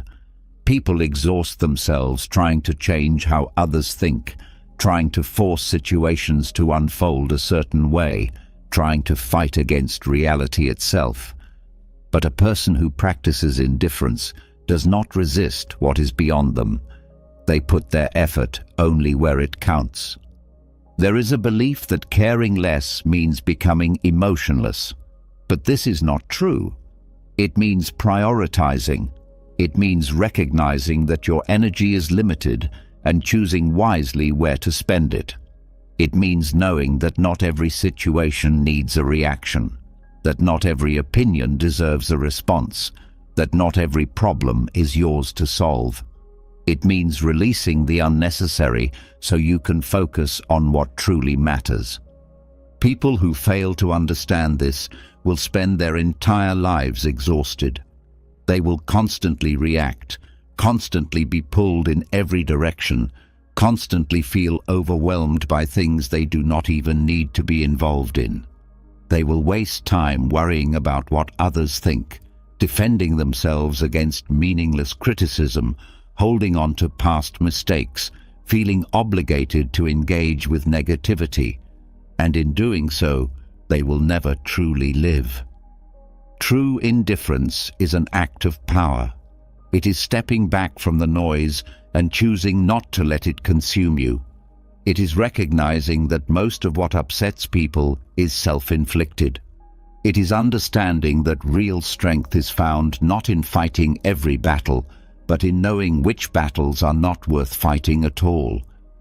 Marcus Aurelius advised that when faced with something upsetting, one should ask, "Will this matter in a year? Will this affect my life in any meaningful way?" Most of the time, the answer is no. The things people stress over today will not even be remembered a year from now. Yet, in the moment, they allow these things to consume them. But the wise step back. They observe without attachment. They choose where their energy goes. And because of this, they remain in control. A person who has mastered indifference walks through life with ease. They do not chase approval because they do not need it. They do not get involved in meaningless conflict because it is beneath them. They do not allow small things to ruin their peace because they understand how little those things actually matter. They focus on what is within their control, on their growth, their discipline, their inner peace, and because of this, they live lighter, freer, happier. Seneca spoke of the importance of learning to let go. He said, "Attach yourself only to what is necessary and release everything else." This is the simplest way to live. Do not hold on to things that drain you. Do not invest in battles that do not serve you. Do not engage with negativity that does not deserve your attention. Most stress is optional. Most problems are only as big as the mind allows them to be. When you train yourself to care less about what does not matter, You make space for what does. Most people do not have this discipline. They are reactive. They take everything personally. They feel obligated to engage with negativity. They live in a state of constant emotional exhaustion because they do not know how to step back. But those who understand the art of indifference move differently. They do not give energy to things that weaken them. They do not let external events dictate their emotions. They protect their peace with precision. This does not mean being careless. It does not mean ignoring responsibility. It means refusing to carry unnecessary weight. It means being selective with your attention. It means letting go of what does not serve you. And once you master this, you will feel something most people never do: freedom. Life is too short to be spent caring about things that do not matter. The world is filled with distractions, with noise, with endless sources of stress. But you do not have to engage with it. You can step back. You can choose where your focus goes. You can decide what is worth your energy. And once you do, you will realize something incredible. Caring less does not make life emptier. It makes it richer. Because when you stop wasting time on the unimportant, you finally have the space to focus on what truly matters. You have learned to let go of what drains you, to detach from meaningless distractions, to focus only on what truly matters.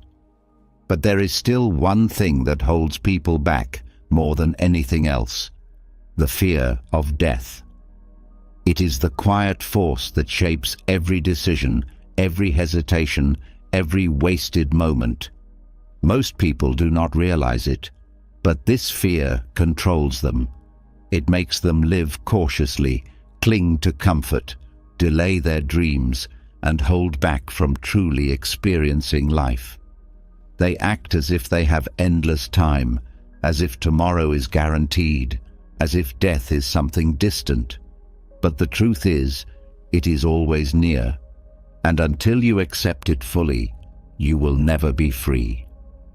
The Stoics embraced a practice that most people avoid.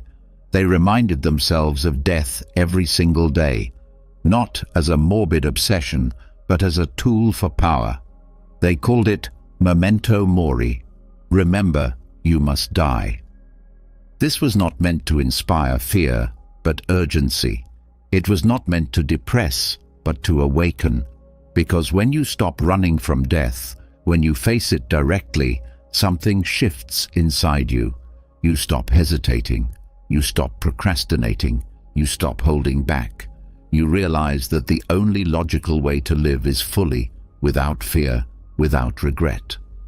Marcus Aurelius, the most powerful man of his time, constantly reflected on his own mortality. He wrote, "You could leave life right now. Let that determine what you do and say and think."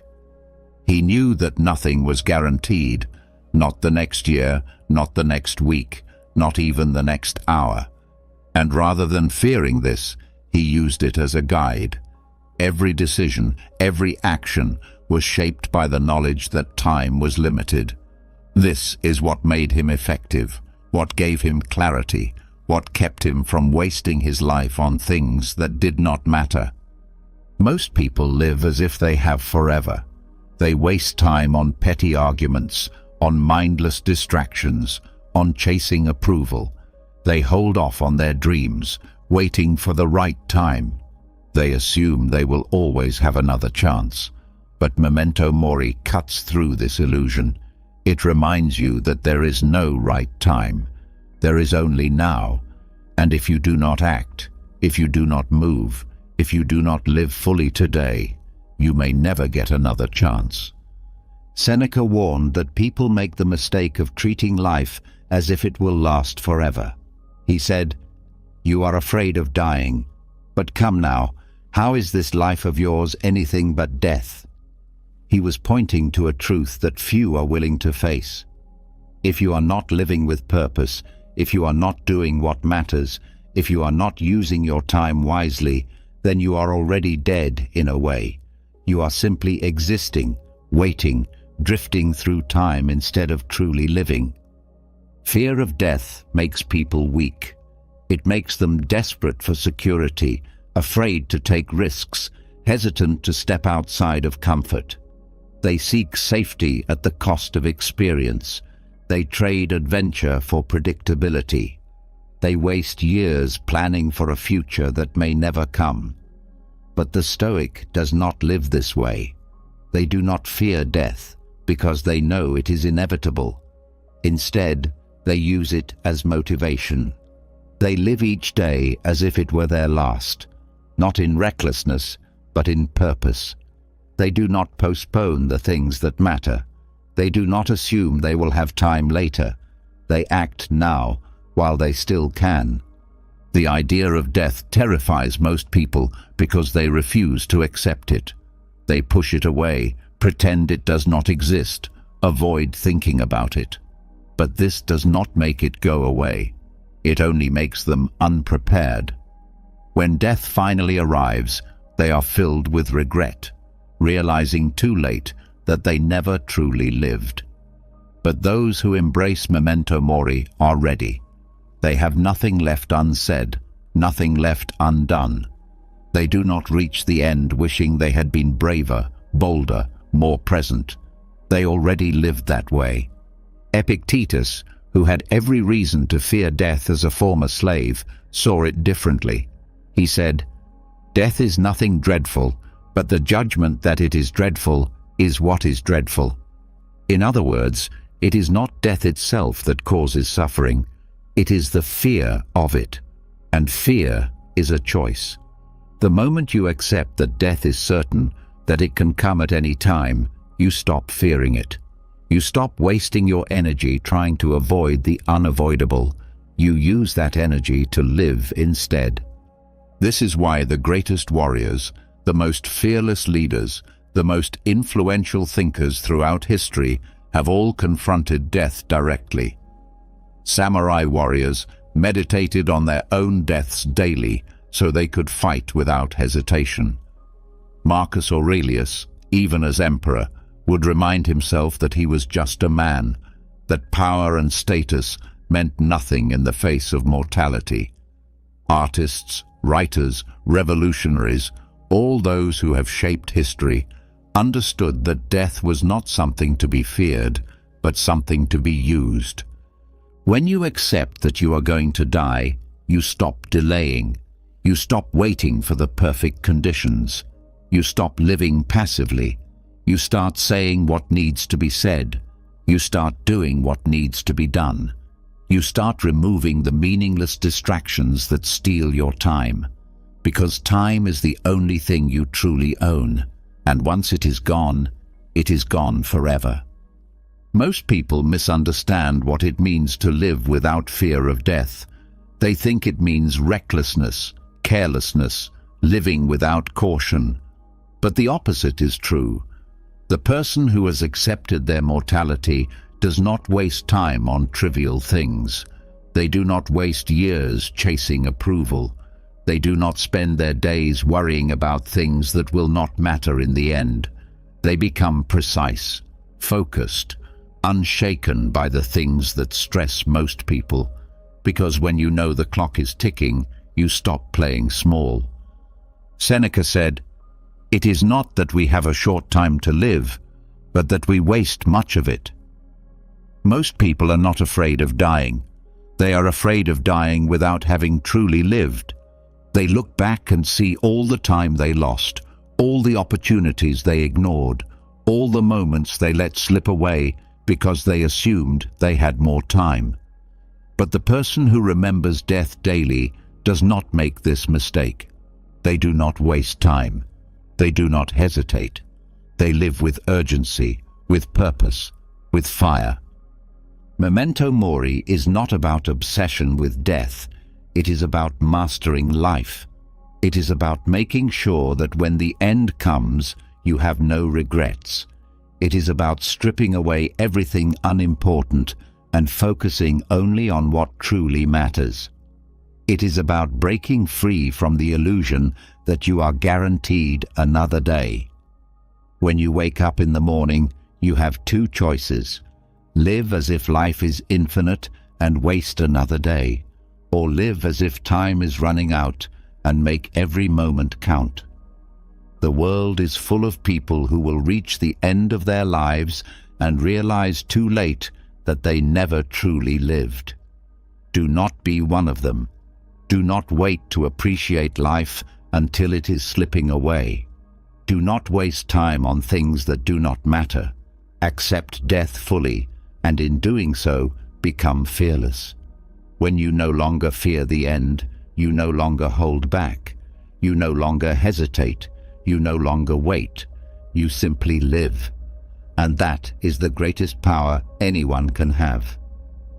You have faced the reality of death, stripped away hesitation, and freed yourself from the illusion that time is unlimited. But there is one more illusion that keeps people trapped: the belief that reality is fixed, that life is something happening to them, that they have no control over what they feel. This is the greatest mistake of all. Most suffering does not come from events themselves, but from the way those events are perceived. People assume that hardship, failure, and setbacks automatically mean pain, that insults must always cause offense, that loss must always bring misery. But none of these things have meaning until the mind assigns them one. The Stoics understood this deeply. Reality is not what happens to you. Reality is how you see what happens to you. Marcus Aurelius wrote, "You have power over your mind, not outside events. Realize this, and you will find strength." This is the most important truth a person can understand. Most people go through life trying to control what cannot be controlled. They attempt to force people to behave a certain way, expect circumstances to unfold in their favor, and believe that peace comes from external stability.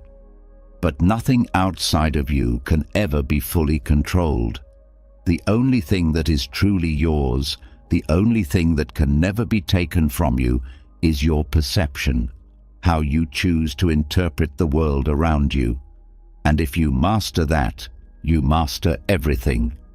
Most people assume emotions are automatic, that if something bad happens, they must feel bad, that if something unfair occurs, they must feel anger, that if they lose something valuable, they must feel loss. But none of this is true. Emotion is not caused by events. It is caused by interpretation of events. A person who fails a test can see it as a disaster or as a lesson. A person who is criticized can take it as an attack or as feedback. A person who loses money can view it as a crisis or as an opportunity to rebuild. The event does not change, only the perception of it does. Seneca warned against being a slave to perception. He said, "We are more often frightened than hurt, and we suffer more in imagination than in reality." People create their own suffering through the stories they tell themselves. They assume the worst, interpret neutral situations as personal attacks, and react emotionally to things that do not require a reaction. They allow their thoughts to spiral, turning small problems into unbearable burdens. But all of this is a choice. And once you recognize that perception is the source of suffering, you gain the ability to end suffering at its root.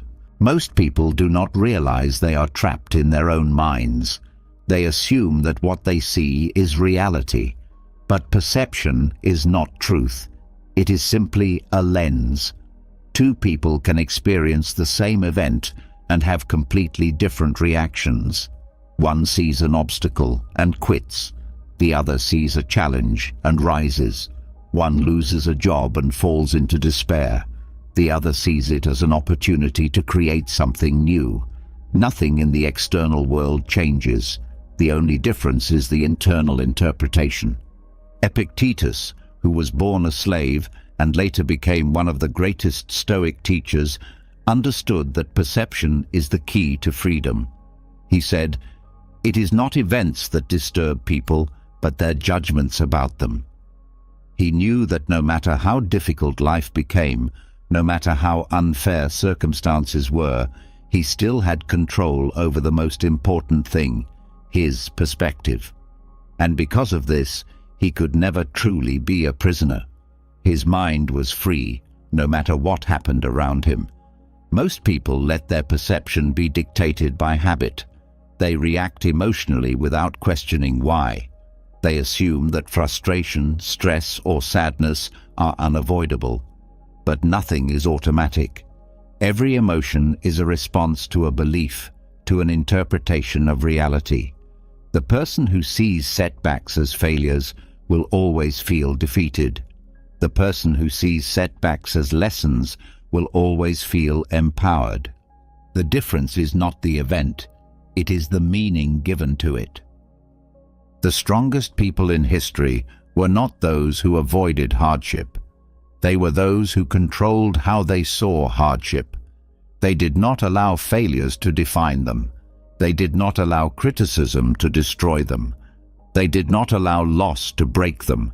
They controlled their perception so completely that nothing external could dictate their internal peace. Most people chase happiness by trying to change external circumstances. They believe that if they can just get more money, more success, more approval, then they will feel good. But happiness has nothing to do with what happens outside of you. It is entirely dependent on how you interpret life. A person can have everything and still be miserable if they focus on what they lack. Another person can have almost nothing and still feel fulfilled if they focus on what they have. This is why perception is everything. It is not the world that determines happiness, it is the mind. Marcus Aurelius trained himself to see obstacles as opportunities. He refused to let hardship make him weaker. Instead, he turned every challenge into a way to grow. He wrote, "The impediment to action advances action. What stands in the way becomes the way." This means that every difficulty contains something valuable, if you train yourself to see it. Most people see problems and complain. The wise see problems and ask, "What can this teach me? How can this make me stronger?" This shift in thinking changes everything. Seneca advised people to practice reframing their problems. He said, "A gem cannot be polished without friction, nor a man perfected without trials." What most people see as suffering is often just growth in disguise. The loss that feels unbearable now may lead to something greater. The failure that feels humiliating now may be the best thing that ever happened to you. But you will never realize this if you only see problems as problems. You must learn to see problems as teachers, as stepping stones, as necessary parts of growth. People assume that peace comes from avoiding struggle, but real peace comes from controlling perception. If you believe hardship is an attack, you will suffer. If you believe hardship is training, you will grow. The event itself is neutral, you give it meaning. This is why two people can experience the same storm, but one drowns while the other learns to navigate the waves. Epictetus taught that external events are not within your control, but your response always is. He said, "When something happens, the only thing in your power is your attitude toward it. You can either accept it or resent it." This is the choice everyone must make. Most people choose resentment. They resist reality. They argue with life, wishing things were different, blaming others, feeling victimized. But none of this changes anything. The Stoic chooses acceptance, not passivity, but clarity. They see things as they are, and they adjust accordingly. When you control perception, you gain the greatest power a person can have, the ability to create your own reality. You are no longer at the mercy of circumstances. You do not waste energy on things that cannot be changed. You do not break when things go wrong. You do not live in a constant state of frustration, disappointment, or stress, because you see everything as fuel, as an opportunity to sharpen yourself, as something that serves you rather than something that controls you. Most people will never understand this. They will spend their entire lives being controlled by their reactions, assuming their emotions are dictated by events, believing that happiness is something found outside of themselves. But those who grasp this principle will move through life untouchable. No setback will destroy them. No failure will define them. No loss will shake them, because they have taken control of the only thing that ever mattered, their perception. This is what the Stoics mastered. And now, so can you. When you shift how you see the world itself changes. When you take responsibility for your perception, nothing can harm you. When you train yourself to see problems as opportunities, life itself becomes your greatest teacher. And when you truly understand this, you will realize something incredible. Everything that happens to you is exactly what you need to become stronger. The choice is yours. Stay blind and suffer, or change your perspective and set yourself free. You have taken control of your perception, broken free from the illusions that distort reality, and learned that nothing has meaning except the meaning you give it. But there is still one force that quietly controls people, one thing that causes suffering more than failure, fear, or even pain: the refusal to let go. People hold on too tightly. They cling to possessions as if they define them. They attach their happiness to relationships as if they are permanent. They build their entire identity around their successes, their titles, their status. And when these things are taken away, as they inevitably are, they feel lost, broken, powerless. But the Stoics understood something most people ignore. Nothing in this world truly belongs to you. Not your wealth, not your relationships, not even your own self-image. Everything is temporary, and the faster you accept this, the freer you become. Most suffering is not caused by loss itself, but by attachment to what is lost. It is not the breakup that causes pain, but the belief that love should last forever. It is not losing money that creates stress, but the idea that financial security is the key to happiness. It is not aging that brings despair, but the attachment to youth, to beauty, to the illusion of permanence. The more you attach your happiness to things outside of you, the more fragile you become, because everything outside of you can be taken away. But the person who trains themselves to let go does not break. They remain whole, no matter what burns to the ground around them. Seneca wrote, "It is not that we have little time, but that we waste much of it clinging to things that were never ours to keep." He saw what most people refuse to see, that attachment is a trap. The tighter you hold on to something, the more fear controls you. The more you depend on something, the more vulnerable you are to losing it. This is why the Stoics practiced non-attachment, not as a rejection of life, but as a way to fully embrace it without fear. Marcus Aurelius warned against being owned by external things. He wrote, "Loss is nothing more than change, and change is nature's delight." Everything you have today, your relationships, your possessions, your reputation, will eventually change, and resisting this reality only causes suffering. The person who refuses to let go fights against the natural flow of life. They resist what is inevitable. They try to freeze moments in time, to hold on to what was never meant to last.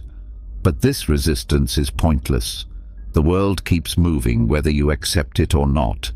Most people think attachment means love, that detachment means coldness. But this is a mistake. To be attached is to be afraid, to live in constant fear of loss, to hold on so tightly that you suffocate the very things you claim to love. To be non-attached is to love without fear, to appreciate what is here without needing it to stay. It is not about caring less, it is about needing less. A person who clings too tightly is never free. A person who loves without attachment is the only one who can truly enjoy what they have, because they are not living in fear of its loss. Epictetus, who was once a slave and had everything taken from him, understood this deeply. He taught that nothing truly belongs to you, that everything is borrowed from life itself. He said, "Never say of anything, 'I have lost it,' but instead, 'It has been returned.' Your wealth? Temporary. Your friendships? Temporary. Your very body? Temporary. You do not own these things. You are simply experiencing them for a time. And when they leave, as all things do, you do not suffer, because you never considered them yours to keep." People waste years holding on to what is already gone. They stay stuck in the past, replaying memories, refusing to move forward. They hold on to resentment, onto regret, onto expectations that were never fulfilled. They cling to versions of themselves that no longer exist, refusing to grow because they are too attached to who they used to be. But the person who has trained themselves to let go does not carry this unnecessary weight. They burn away what no longer serves them. They release what is already lost. They do not fight change. They welcome it. Most people fear losing their possessions. They work tirelessly to protect what they own, to accumulate more, to build a life of security. But security is an illusion. The richest person in the world can lose everything in a moment. The most successful person can fall overnight. The Stoics saw wealth as something to be used, not something to be depended on. They practiced voluntary poverty, living as if they had nothing, even when they had everything. Seneca, one of the wealthiest men of his time, would deliberately live for days with only the simplest food, wearing the roughest clothing, reminding himself that he could be happy with nothing. He did this not because he enjoyed suffering, but because he understood that attachment to wealth makes a person weak. The moment you need something to feel secure, you have lost control. Relationships are another thing people refuse to let go of. They cling to them, believing that love means possession, that a person must always be theirs. But no one truly belongs to you. People change, they grow, they leave. The Stoics did not reject relationships, but they refused to be owned by them. They loved deeply, but without attachment. They understood that love is a gift, not something to demand or to expect forever. The person who is terrified of losing love is never truly free to experience it. They spend their days grasping, controlling, fearing its loss, instead of simply being in it. Even identity itself is something people refuse to release. They hold on to who they think they are, resisting change, terrified of stepping into something new. They define themselves by their past, by their achievements, by their failures. But none of these things are permanent. Marcus Aurelius reminded himself daily that he was not an emperor, not a philosopher, not even a man of great status. He was simply a being passing through time, playing a role for now, but never permanently attached to it. This allowed him to move through life without ego, without fear of losing what was never truly his. Most suffering is self-inflicted. It comes not from loss, but from refusal to accept loss. The more you fight against reality, the more it hurts you. The person who is willing to let everything burn, to release possessions, to release people, to release identity itself, becomes untouchable. They cannot be broken by loss because they do not fear it. They cannot be controlled by fear because they have nothing to protect. They move through life light, unburdened, free. Epictetus compared life to a banquet. He said, "When the dish is passed to you, take a portion. When it is taken away, let it go. Do not cling or cry out for more." This is the mindset that leads to peace. Appreciate what is in front of you while it is there, and when it is gone, do not chase it. Do not mourn it. Do not resist its departure. Simply move forward.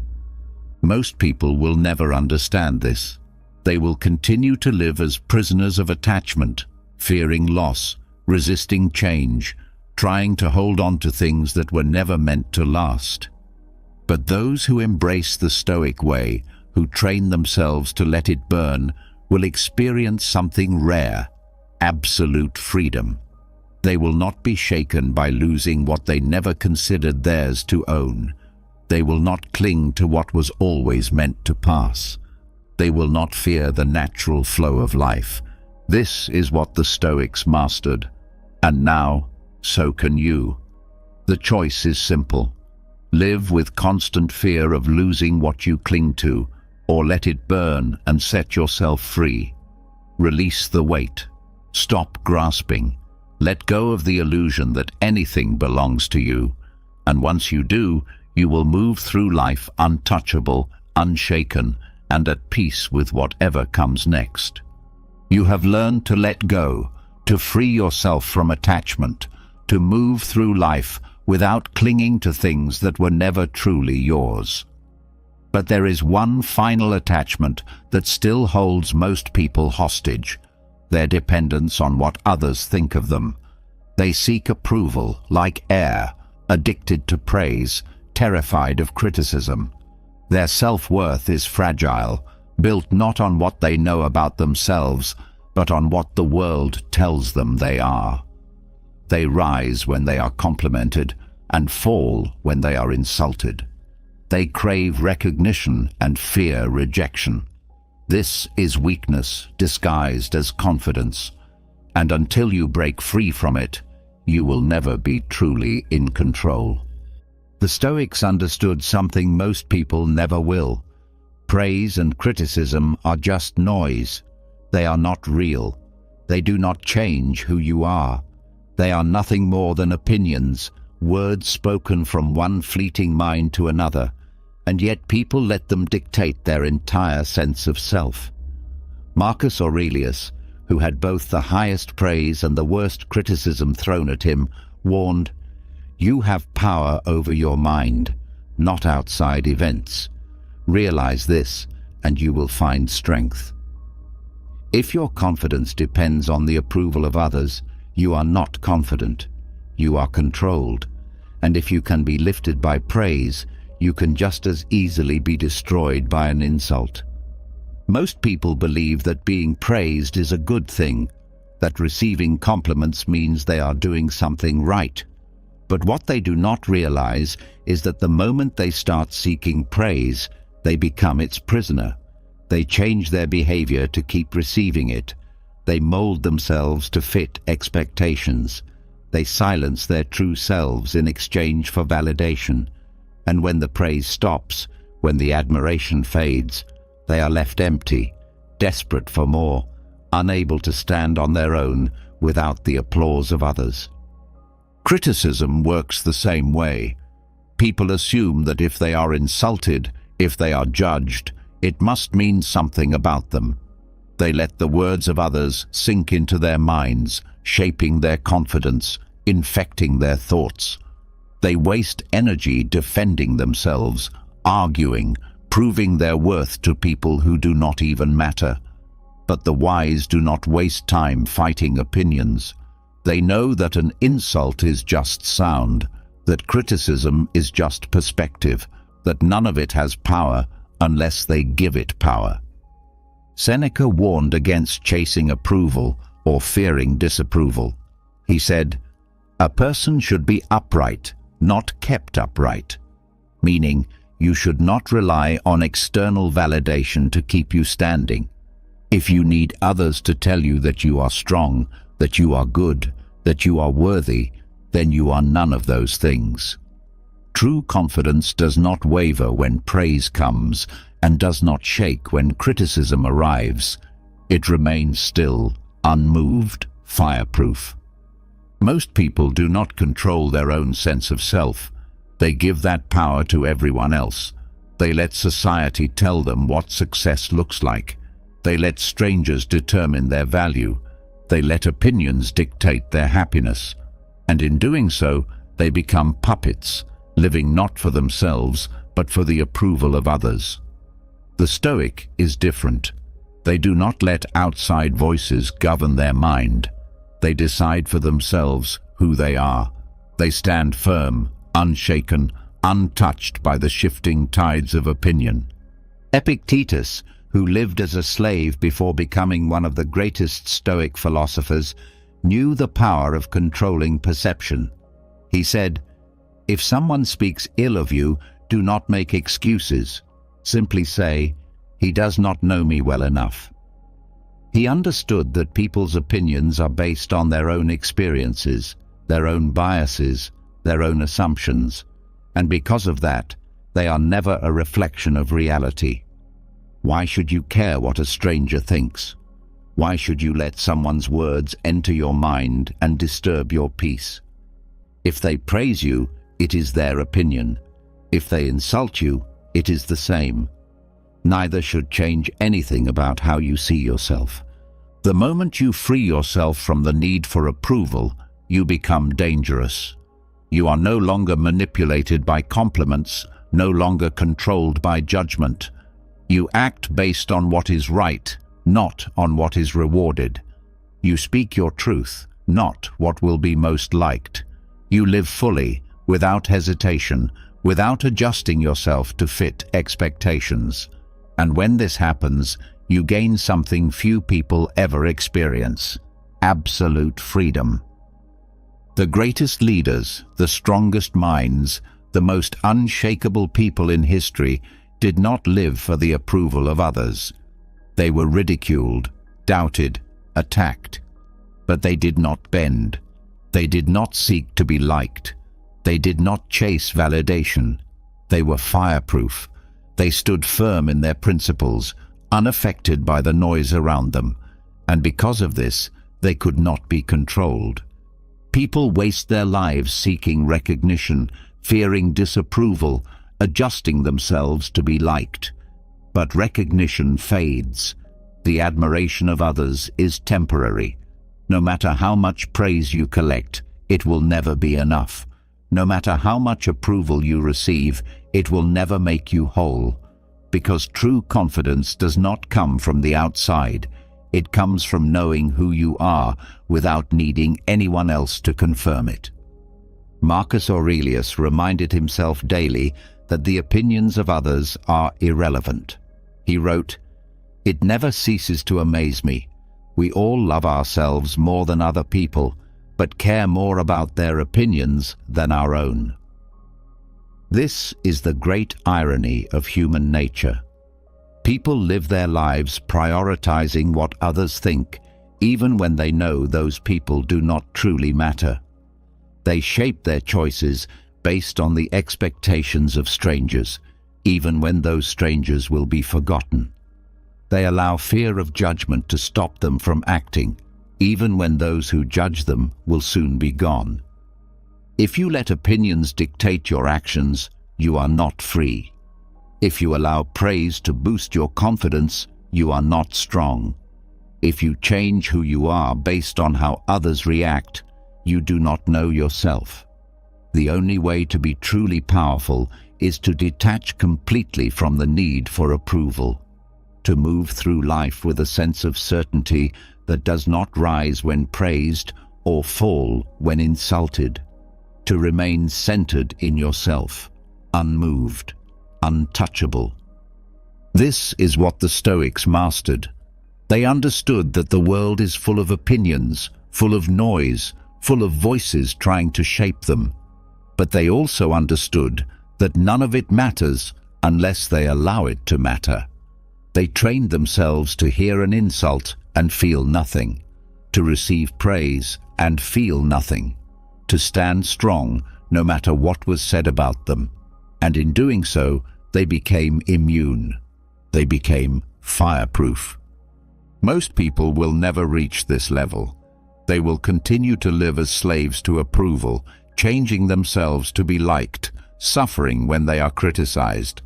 But those who train their minds to be unmoved, to remain still in the storm of opinion, will experience something most never do: true power. When you no longer need praise, when you no longer fear judgment, when you act not for approval, but because you know what is right, you become unstoppable. This is your challenge. Let go of the need for validation. Stop chasing recognition. Do what is right, not what is liked. Speak your truth, not what is praised. Move through life without attachment to compliments or criticism. And when you master this, you will reach a level of confidence that nothing can shake.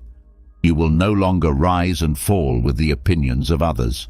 You will stand, fireproof, untouchable, completely in control of your own mind.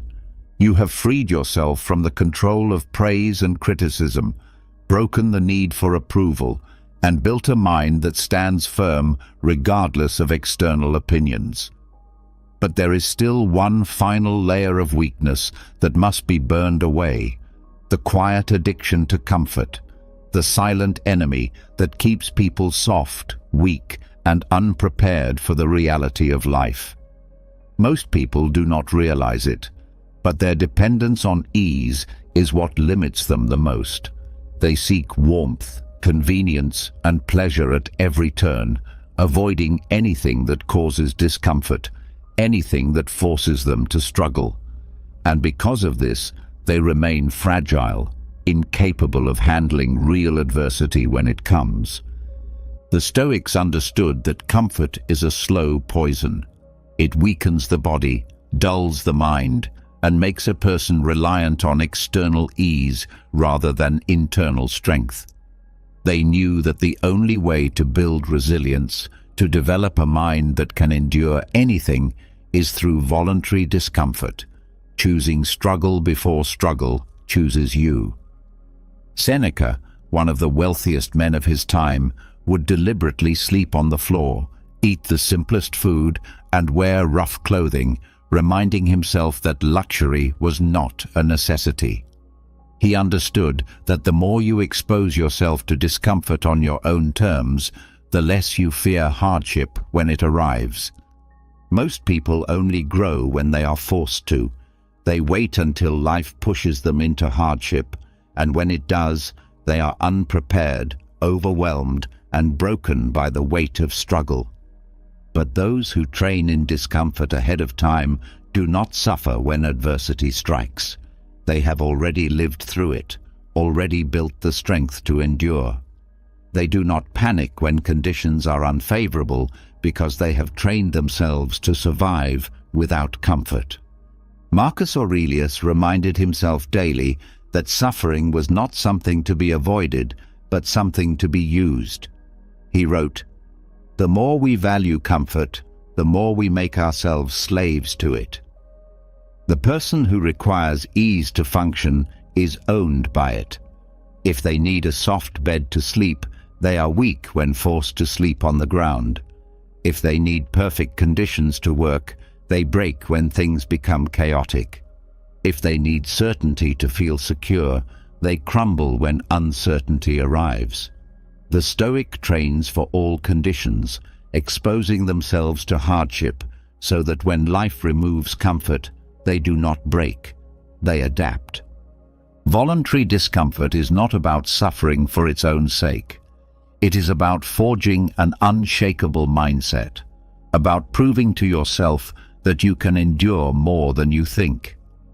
When you strip away the unnecessary, when you test yourself against struggle, you discover something powerful. Most of what you think you need is an illusion. You do not need perfect circumstances. You do not need luxury. You do not need everything to be easy. You need discipline. You need mental strength. You need the ability to function at a high level under any condition. Epictetus, who was born into slavery, knew that resilience was not given. It was built. He said, "The greater the difficulty, the more glory in overcoming it." This is the truth that most people avoid. They want strength without struggle, growth without hardship, success without sacrifice. But that is not how reality works. You do not become strong by avoiding discomfort. You become strong by stepping into it, by testing yourself, by training your mind to be unbreakable. Most people will never do this. They will stay in their comfort zones, waiting for life to challenge them, and when it does, they will collapse under pressure. But those who train in hardship before it arrives will walk through life untouchable. They will not fear hunger because they have gone without food before.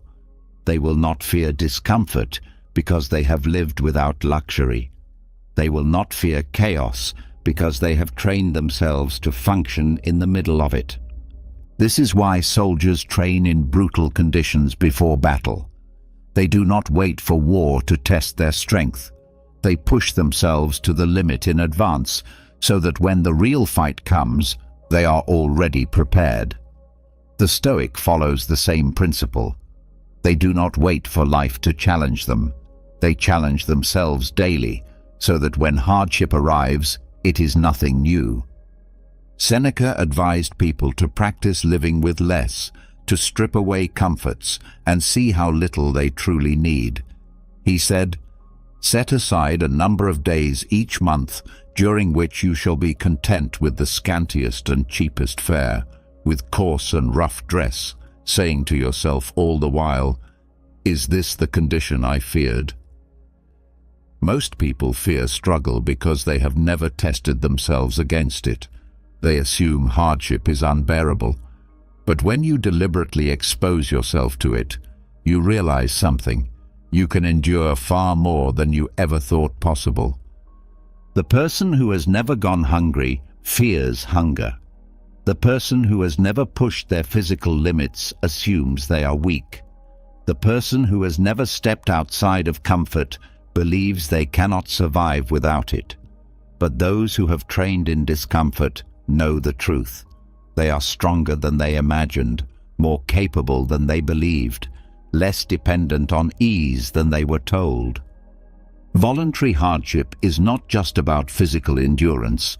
It is about mental toughness.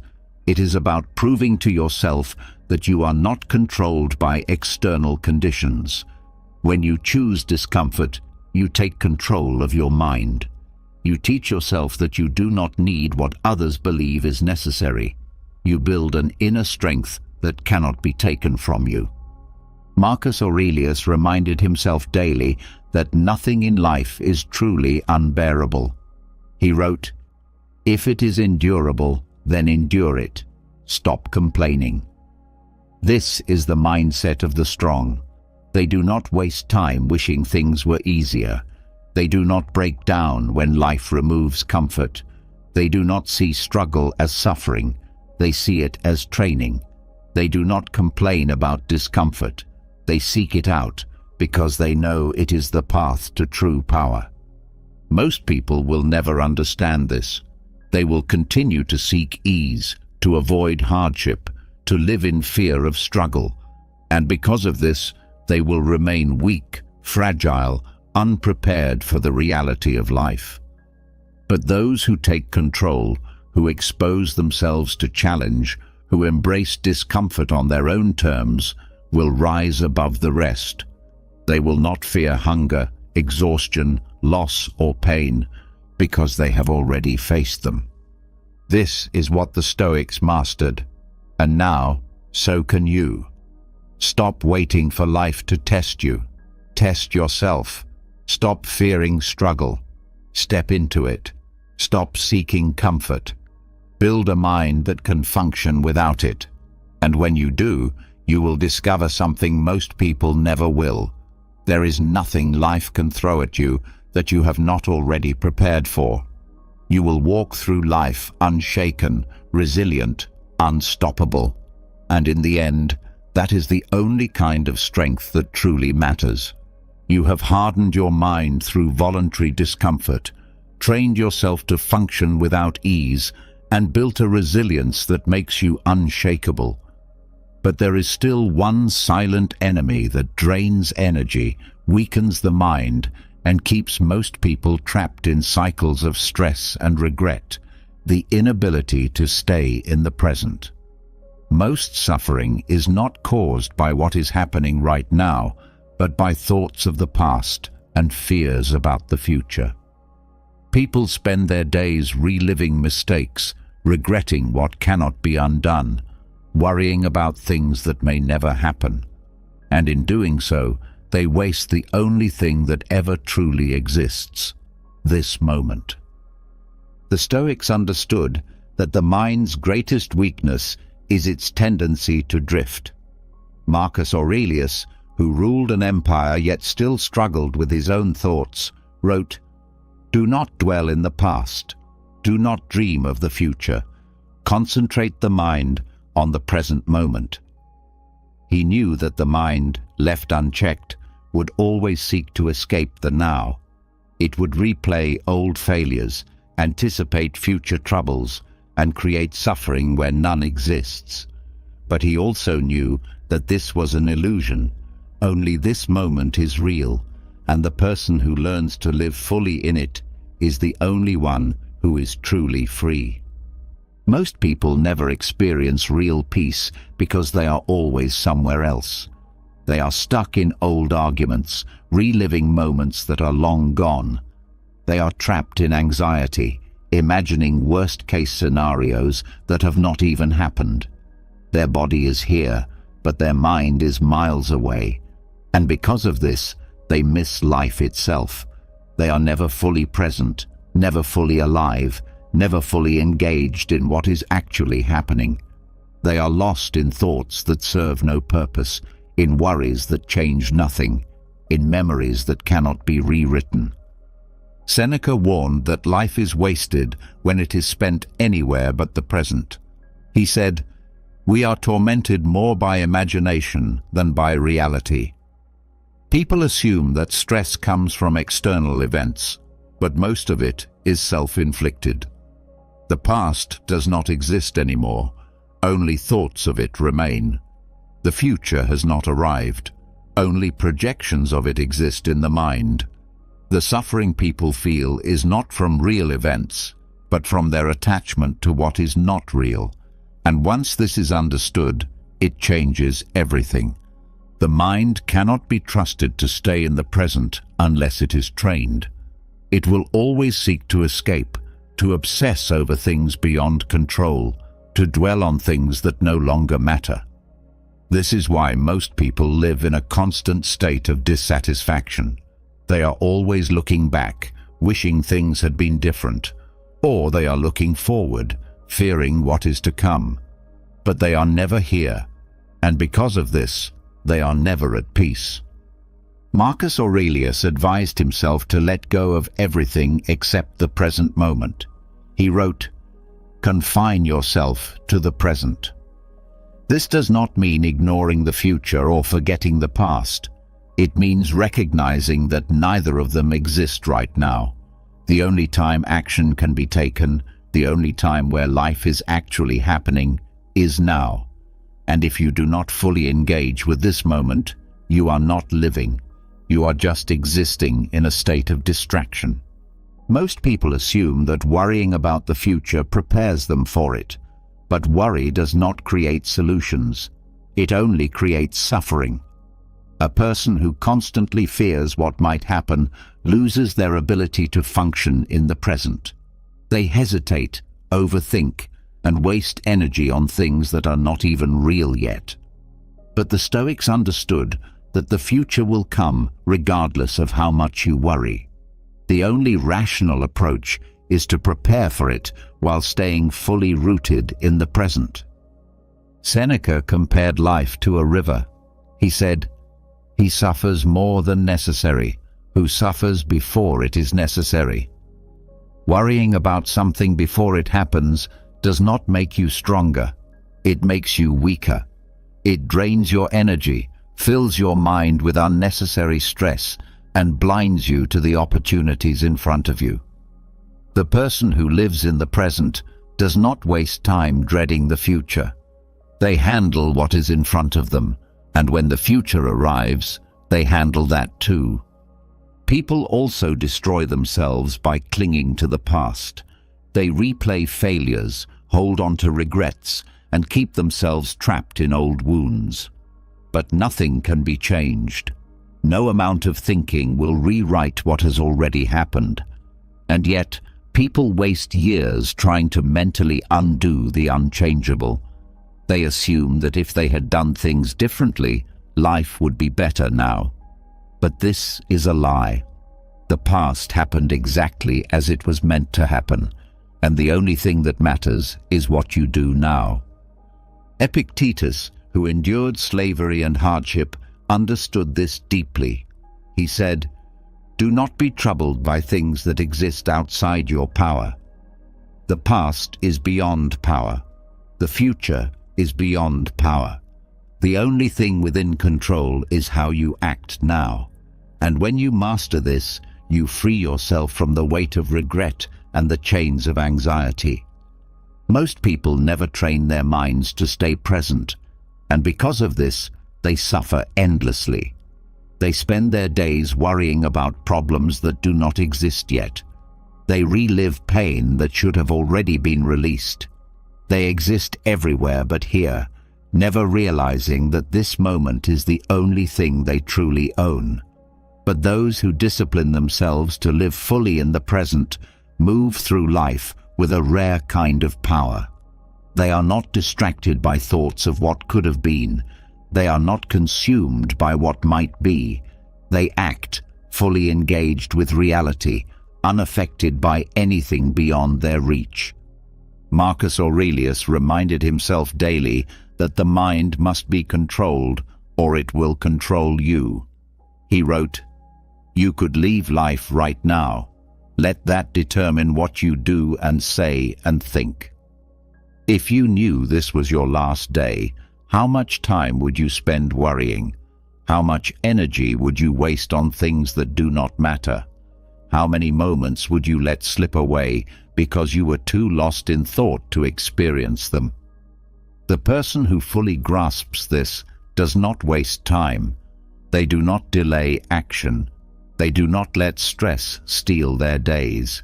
They live here and now because they understand that nothing else exists. Seneca warned against people who constantly live for the future, assuming that one day everything will be perfect. He said, "You act as if you will live forever. Your days are numbered. Use them wisely." Most people delay life, telling themselves that one day they will be happy, that one day they will finally live the way they want to. But that day never comes. The future is always ahead, and they are always waiting for it. The only people who truly live are the ones who stop waiting and start acting now. This is why the Stoics trained themselves in present moment awareness.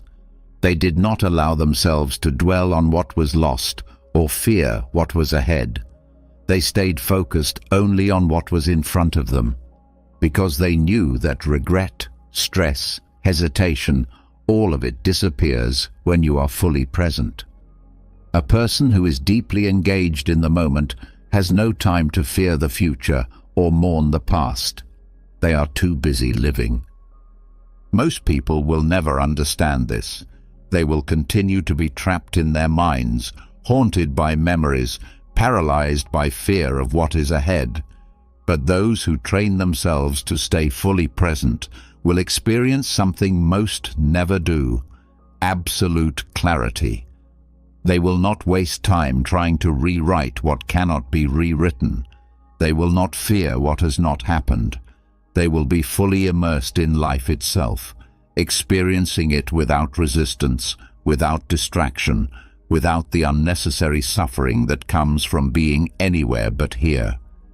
This is what the Stoics mastered, and now, so can you. Let go of what is gone. Stop fearing what has not arrived. Focus entirely on this moment, because it is the only thing that is real. When you train yourself to do this, stress disappears, hesitation fades, and life becomes something most people never get to experience, something fully lived. You have freed yourself from the weight of the past and the anxiety of the future, trained your mind to live fully in the present, and stripped away the unnecessary suffering that comes from being anywhere but here.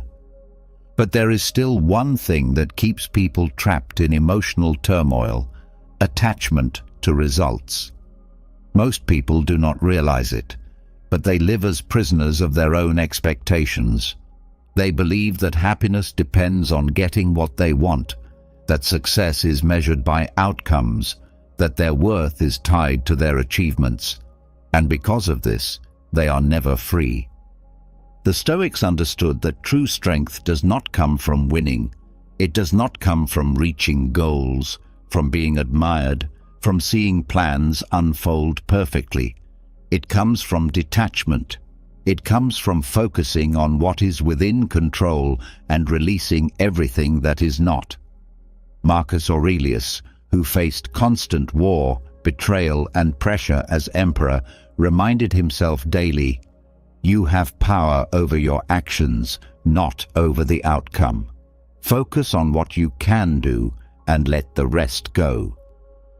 This is what separates the weak from the strong.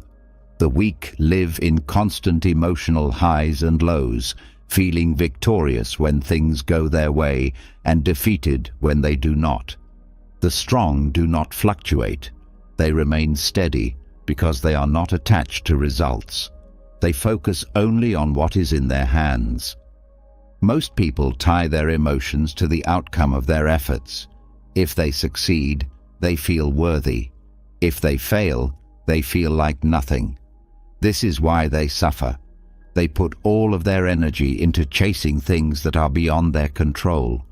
They believe that if they just try hard enough, life will reward them exactly the way they want. But life does not work like that.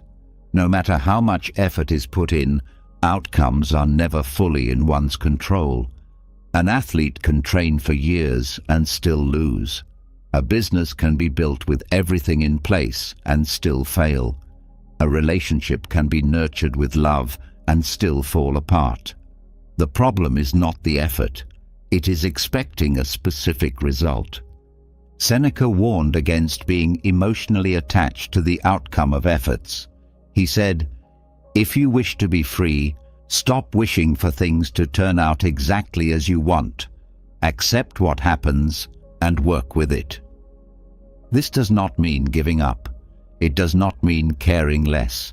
It means removing dependence. It means understanding that effort is what matters, not what comes from it. Most suffering comes from wanting things to happen in a certain way and resisting when they do not. People set expectations for how life should unfold, how others should treat them, how things should work out. And when reality does not match those expectations, they experience disappointment, frustration, even despair. But reality does not change to fit expectations. It moves according to its own rules. The person who refuses to accept this will suffer endlessly. The person who embraces it will be free. Marcus Aurelius trained himself to focus only on his actions, not on whether they led to success or failure. He wrote, "Do what is right. The rest does not matter." He understood that worrying about results is wasted effort. The only thing that can be controlled is how you show up, how much effort is given, how disciplined you remain. Everything beyond that is not yours to control. And if you do not control it, why attach your emotions to it? Most people hesitate because they fear failure. They do not start projects, do not take risks, do not speak their mind, because they are terrified that things will not turn out as they want. But this fear only exists because they are attached to the outcome. They see failure as something to be avoided, something that defines them. But the truth is, failure is just an outcome. It is not good or bad. It is simply information. It is feedback. It is part of the process. The person who detaches from the outcome does not fear failure because they do not need success. They work hard, they give everything, but they do not require a certain result in order to feel at peace. Epictetus, who had every reason to be bitter about life after being born a slave, refused to attach himself to results. He said, "Happiness and freedom begin with a clear understanding of one principle. Some things are within your control, and some things are not." The moment you accept this fully, emotional suffering disappears. If something is within control, focus on it. If it is not, release it. There is no point in worrying about something that you cannot influence. There is no point in making happiness conditional on something that is not in your hands. Most people will never grasp this. They will continue to base their emotions on things outside of their control. They will let the stock market dictate their peace. They will let relationships determine their self-worth. They will let the opinions of others control how they feel. But those who master detachment will move through life untouched. They will not be crushed when things go wrong. They will not be anxious about the future. They will not waste time over-analyzing past failures. They will simply take action and accept whatever happens next. Marcus Aurelius used the analogy of an archer. He said, "An archer can aim well, control their stance, and fire the arrow with precision. But once the arrow leaves the bow, it is out of their hands. The wind may shift, the target may move, a distraction may occur. These things are beyond control. The only thing the archer can do is execute the shot with discipline. The rest does not belong to them. This is how you must train your mind. Do your best. Work hard. Give everything. But once the arrow is released, stop worrying. You have done your part. Whatever happens next is not your concern." Most stress comes from trying to control what cannot be controlled. People waste energy wishing things had gone differently, trying to force outcomes, feeling defeated when things do not unfold as planned. But the Stoic does not live this way. The Stoic trains themselves to release attachment, to let go of results, to focus only on effort, because they know that the true measure of strength is not whether things go their way, it is whether they can remain steady when they do not. Seneca advised practicing this daily. He said, "Treat each day as a finished life. Do not let expectations hold you hostage." This means waking up and focusing on effort alone, without being emotionally tied to how things unfold. It means working hard, but not needing to succeed. It means giving your best, but not depending on a reward. It means living fully, without letting external events dictate inner peace. Most people do not understand that attachment to outcomes is the root of their suffering. They believe they are upset because they failed. But failure itself does not cause pain. Attachment to success does. They believe they are stressed because things did not go as planned. But plans going wrong do not cause suffering. Clinging to how things should be does. The moment you let go, the moment you stop needing things to go your way in order to be at peace, the suffering disappears. This is what the Stoics mastered. And now, so can you. Stop basing your emotions on things beyond your control.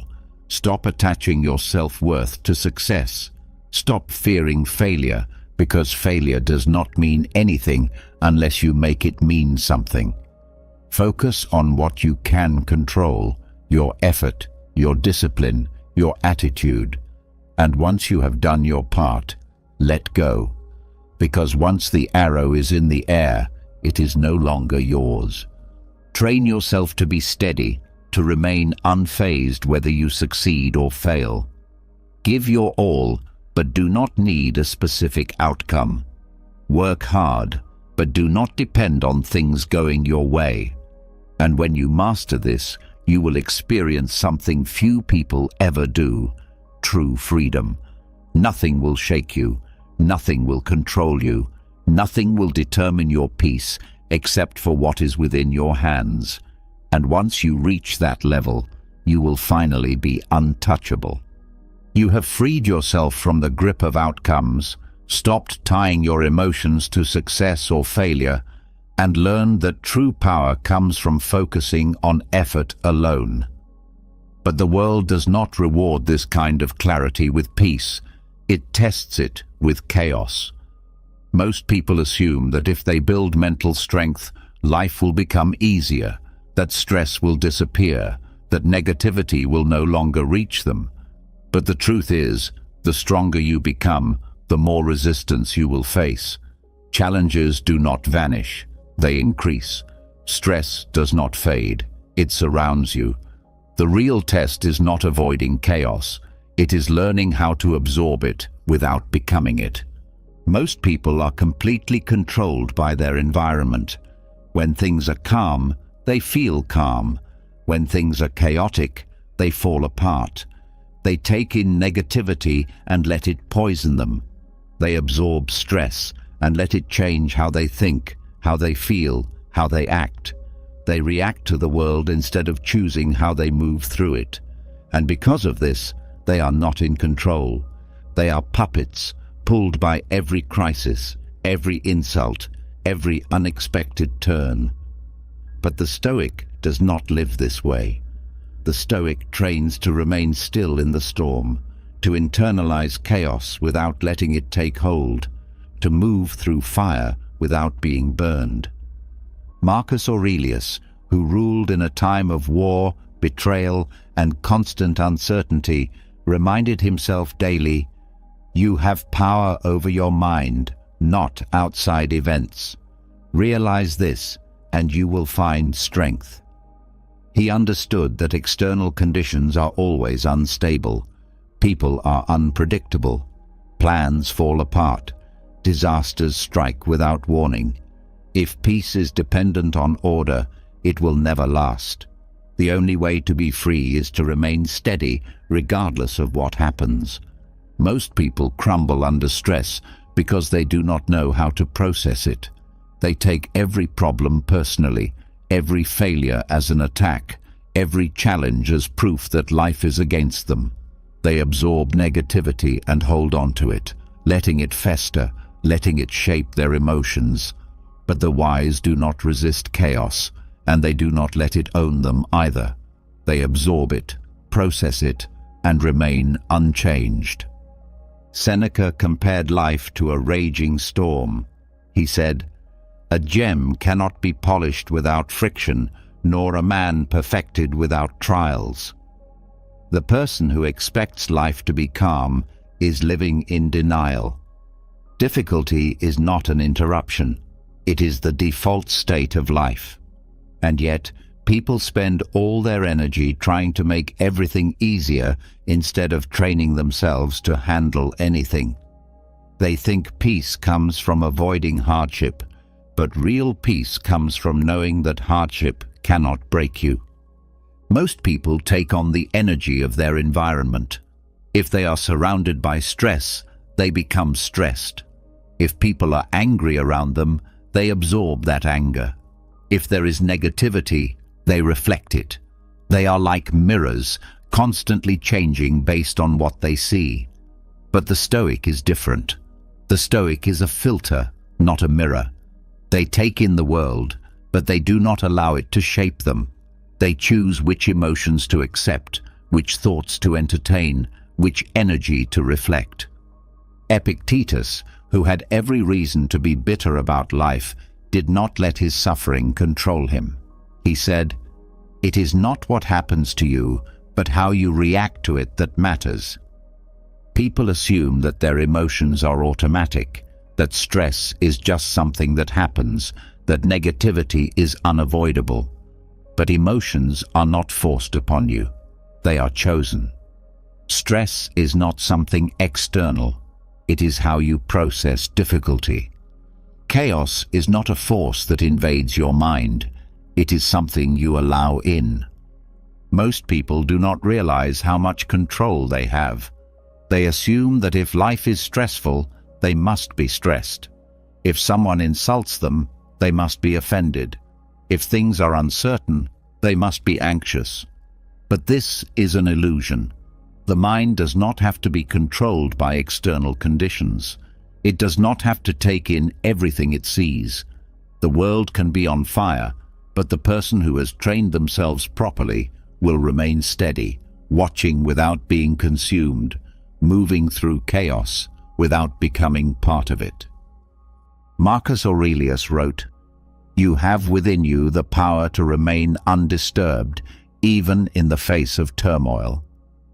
This is the ultimate form of control. Most people let the outside world dictate their inner world. If life is unstable, their mind is unstable. If people are cruel, their emotions become cruel. They think they are responding to reality, but they are only reacting to noise. The person who learns to filter chaos, to absorb stress without becoming it, moves through life untouchable. Seneca warned that stress is often just a failure to control focus. He said, "We suffer more in imagination than in reality." People do not just experience stress, they multiply it. They take a single problem and replay it in their mind until it grows bigger than it really is. They take a moment of difficulty and turn it into days of suffering. They amplify negativity instead of neutralizing it. But the mind can be trained to stop this process, to remain still even when the world is spinning. Most people respond to chaos by either fighting it or being consumed by it. They react aggressively, trying to control everything, trying to force stability, or they let it break them, collapsing under the weight of uncertainty, drowning in stress. But the Stoic does neither. The Stoic observes, processes, and chooses. They do not waste energy resisting reality, and they do not let reality dictate their peace. They move through disorder with the calm of someone who knows that no amount of stress will ever change what is already happening. Epictetus advised people to practice emotional distance. He said, "Detach yourself from events as a spectator rather than a participant." This does not mean indifference. It means perspective. It means understanding that no matter how overwhelming something feels, it is still just an event, still just a moment, still just something happening outside of you. And if it is outside of you, then it does not have to own you. Most people live as if every problem is life or death. They turn inconveniences into crises, minor setbacks into disasters. They let the energy of the world dictate their emotions. But the person who has trained their mind does not react this way. They see problems as problems, nothing more. They see difficulty as a test, not a curse. They see stress as something to navigate, not something to absorb. Marcus Aurelius reminded himself that everything is temporary, including stress. He wrote, "Soon you will have forgotten everything. Soon everything will have forgotten you." This is the ultimate perspective shift. The things that seem overwhelming today will not even be remembered in a year. The problems that feel unbearable now will eventually pass. The person who internalizes this does not panic when things go wrong. They do not waste energy fighting what cannot be changed. They do not let temporary chaos control them. Most people never train themselves to handle stress, and because of this, stress owns them. They move through life like leaves in the wind, tossed in every direction by circumstances beyond their control. But those who master the ability to internalize chaos without becoming it move differently. They are the steady ones in the storm, the calm ones in the fire, the ones who walk through disaster without losing themselves. This is what the Stoics mastered. And now, so can you. Stop letting stress dictate your emotions. Stop reacting to negativity as if it is something you must carry. Stop letting the world control your inner state. Train yourself to absorb what is useful, to release what is not, and to move forward with clarity no matter how unstable things become. Because once you master this, you will discover something rare: absolute peace, even in the middle of absolute chaos. You have trained your mind to stand still in the chaos, to absorb stress without becoming it, to navigate disorder without losing control. But there is still one final step that separates those who are strong from those who are truly untouchable: the willingness to take radical responsibility for your own mind. Most people live as prisoners, not because the world has trapped them, but because they refuse to own their thoughts, their emotions, their reactions. They spend their lives blaming others, pointing at circumstances, shifting responsibility onto everything but themselves.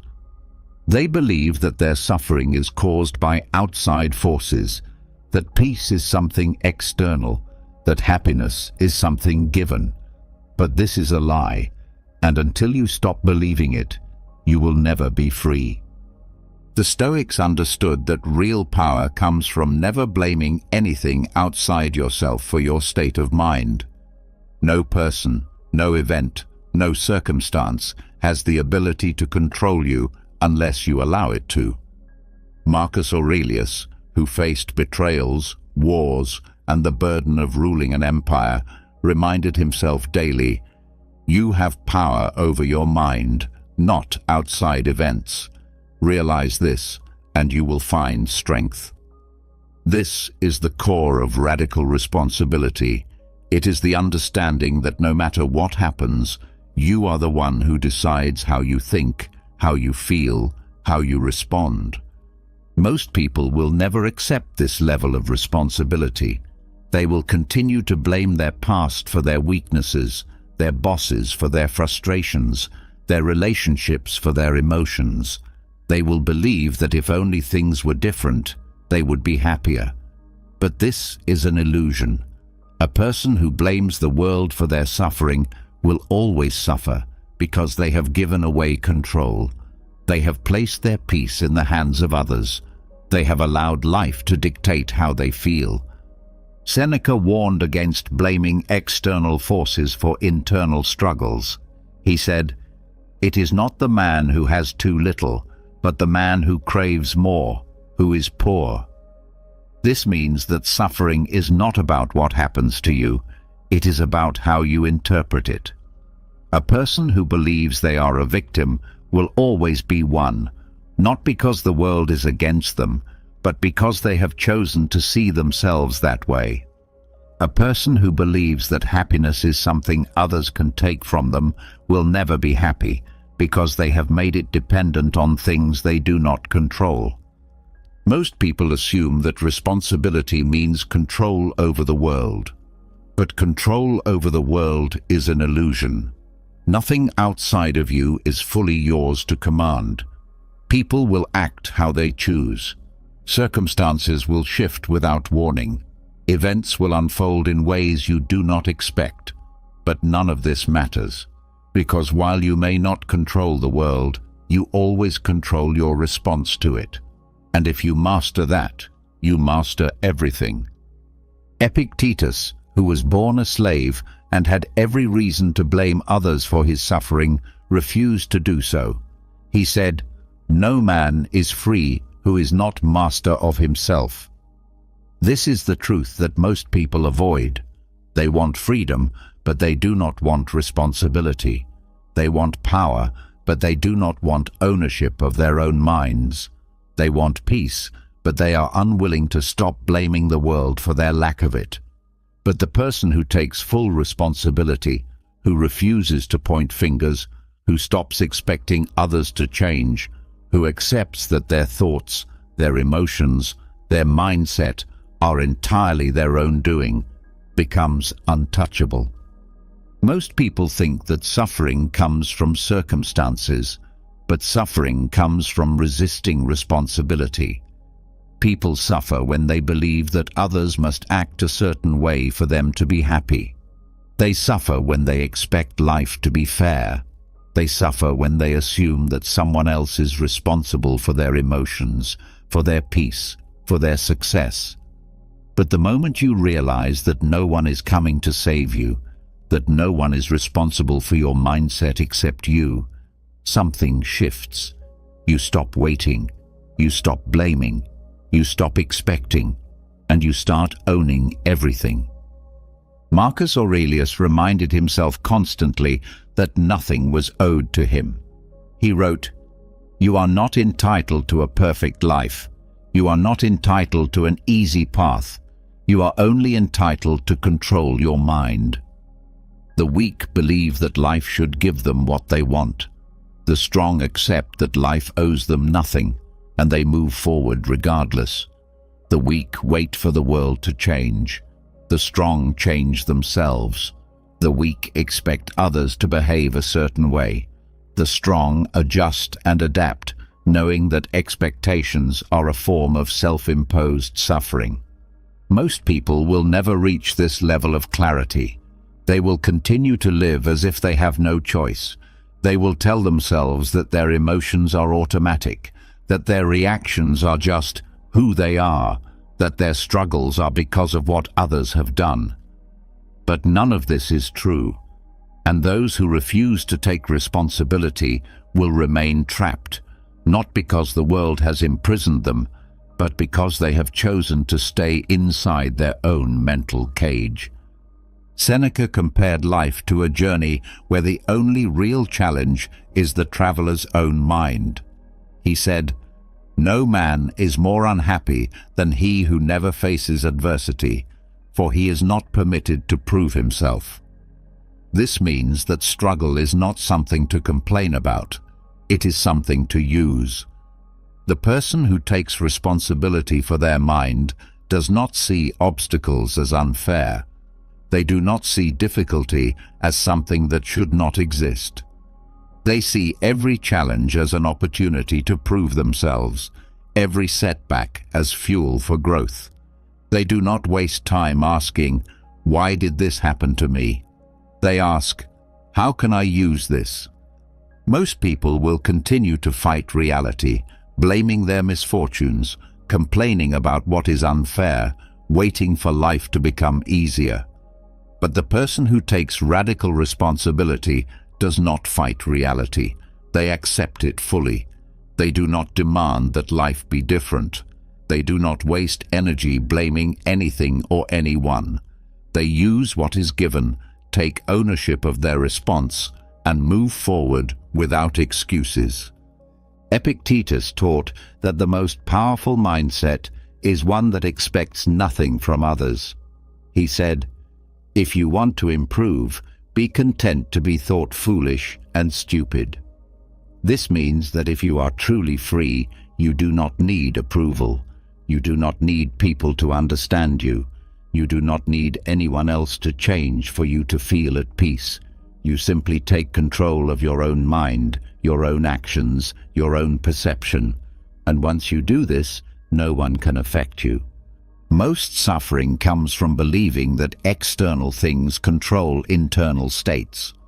But the truth is, external things have no power over you. People's words do not hurt you. Your interpretation of them does. Situations do not make you angry. your judgment of them does. Challenges do not break you, your resistance to them does. The moment you take full responsibility, you stop reacting emotionally to what happens outside of you. You stop waiting for life to be different. You stop depending on anything other than yourself. And because of this, you become unstoppable. Marcus Aurelius reminded himself daily that he was the only one responsible for his emotions. He wrote, "If you are distressed by anything, it is not the thing itself that troubles you, but your judgment of it." This is the foundation of true strength. If you suffer, it is not because of the world. It is because of how you have chosen to see it. And if suffering is a choice, then peace is also a choice. And that choice belongs to you and you alone. Most people will never accept this. They will continue to seek excuses, to look for someone to blame, to avoid responsibility because it is easier to play the victim. But those who take radical responsibility will experience something rare: absolute freedom. No person will have power over them. No event will dictate their emotions. No circumstance will control their peace, because they will know, fully and without question, that nothing outside of them is responsible for their mind. This is what the Stoics mastered, and now, so can you. Stop blaming. Stop waiting. Stop looking outside yourself for answers. Own everything: your emotions, your mindset, your reactions. Take full responsibility for your thoughts, because they are the only thing that is truly yours. And once you do, you will realize something most people never will. You were free all along. You have taken full responsibility for your mind, removed all blame, and freed yourself from the illusion that anything outside of you controls your emotions. But there is still one final trap that keeps people restless, chasing something they will never truly catch: the pursuit of happiness. Society has convinced people that happiness is the ultimate goal, that life is about pleasure, that feeling good is the purpose of existence. And because of this, most people waste their entire lives running after something that is always out of reach. They believe that if they just acquire more, achieve more, experience more, they will finally be fulfilled. But the Stoics knew better. They understood that happiness, as most people define it, is an illusion. The real goal is not pleasure, not excitement, not fleeting moments of joy. The real goal is tranquility, a deep, unshakable state of inner peace that does not depend on circumstances, that does not rise and fall with emotions, that remains steady no matter what happens. Most people spend their lives on a treadmill, always reaching for the next thing that they believe will make them happy. They think happiness is in the next promotion, the next relationship, the next achievement. But every time they reach it, they find that the feeling fades, that the satisfaction is temporary, that the void is still there. So they set a new goal, find a new thing to chase, and the cycle repeats. This is why so many people feel empty despite having everything they thought they wanted. They are trapped in the illusion that happiness is something to be obtained, when in reality it is something that must be let go of. Seneca warned against chasing happiness because he knew it was unstable. He said, "The foolish man seeks happiness in the distance, the wise grows it under his feet." The moment you attach happiness to external things, you have already lost, because external things are always changing. Money can be lost, love can fade, success can disappear overnight. And if your happiness depends on these things, then your peace is as fragile as they are. But the person who seeks tranquility instead of happiness does not suffer from this. They do not attach their emotions to outcomes. They do not depend on things outside of themselves. They cultivate a steady, peaceful mind that remains unshaken by gain or loss. Most people assume that pleasure and fulfillment are the same thing. But pleasure is temporary. It is a high, a spike in emotion, something that feels good for a moment and then fades. Fulfillment is different. It is deeper, longer lasting, and not dependent on circumstances. A person chasing pleasure is constantly moving, always restless, never satisfied. A person who has found fulfillment is still, content, unbothered by whether things go their way or not. The Stoics understood that the constant pursuit of happiness is actually a form of suffering. The more you crave it, the more you fear its loss. The more you chase it, the more you realize it is never enough. The only way to win is to step off the path entirely and stop playing the game. Marcus Aurelius reminded himself daily that happiness is unreliable. He wrote, "It is not events that disturb people, but their judgments about them." People assume that happiness comes from what happens to them, but this is false. A person can be wealthy and miserable, famous and depressed, loved by many, and still feel empty. Happiness does not come from circumstances. It comes from perception, and perception can be trained. If a person learns to cultivate inner peace, to be content with less, to detach from the need for pleasure, then they experience something much greater than happiness. They experience freedom. Most people think happiness is found in indulgence. They believe that the more they experience, the more they consume, the more they satisfy their desires, the happier they will be. But this is a lie. The more a person indulges, the more they need to indulge just to feel the same level of satisfaction. Pleasure, like any addiction, always demands more. It never stops. The Stoics knew that real peace comes from the opposite approach, not from giving in to every desire, but from reducing desires altogether. Seneca advised practicing voluntary simplicity, not because he rejected comfort, but because he understood that attachment to comfort makes a person weak. He said, "He who needs riches is poor."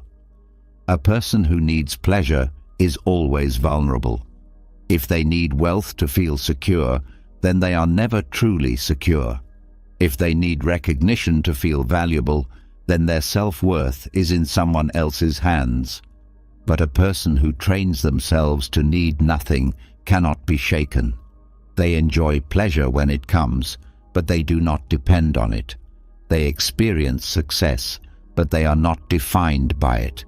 They do not resist happiness, but they do not chase it either. And because of this, they remain steady when others are lost. Most people fear boredom. They assume that if they are not constantly entertained, constantly stimulated, constantly chasing something, then they are missing out on life.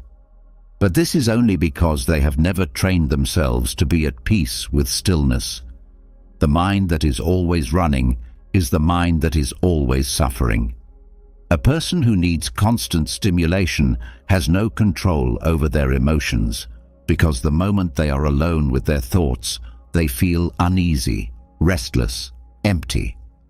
The Stoics trained themselves to be comfortable in silence, to find joy in simplicity, to detach from the constant need for more.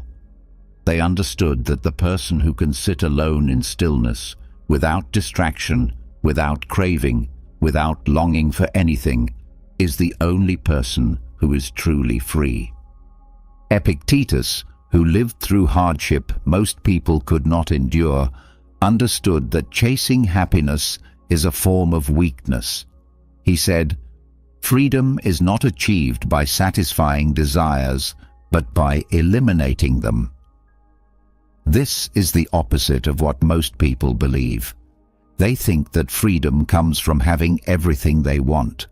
But the person who needs nothing is freer than the person who has everything, because the person who needs nothing cannot be controlled.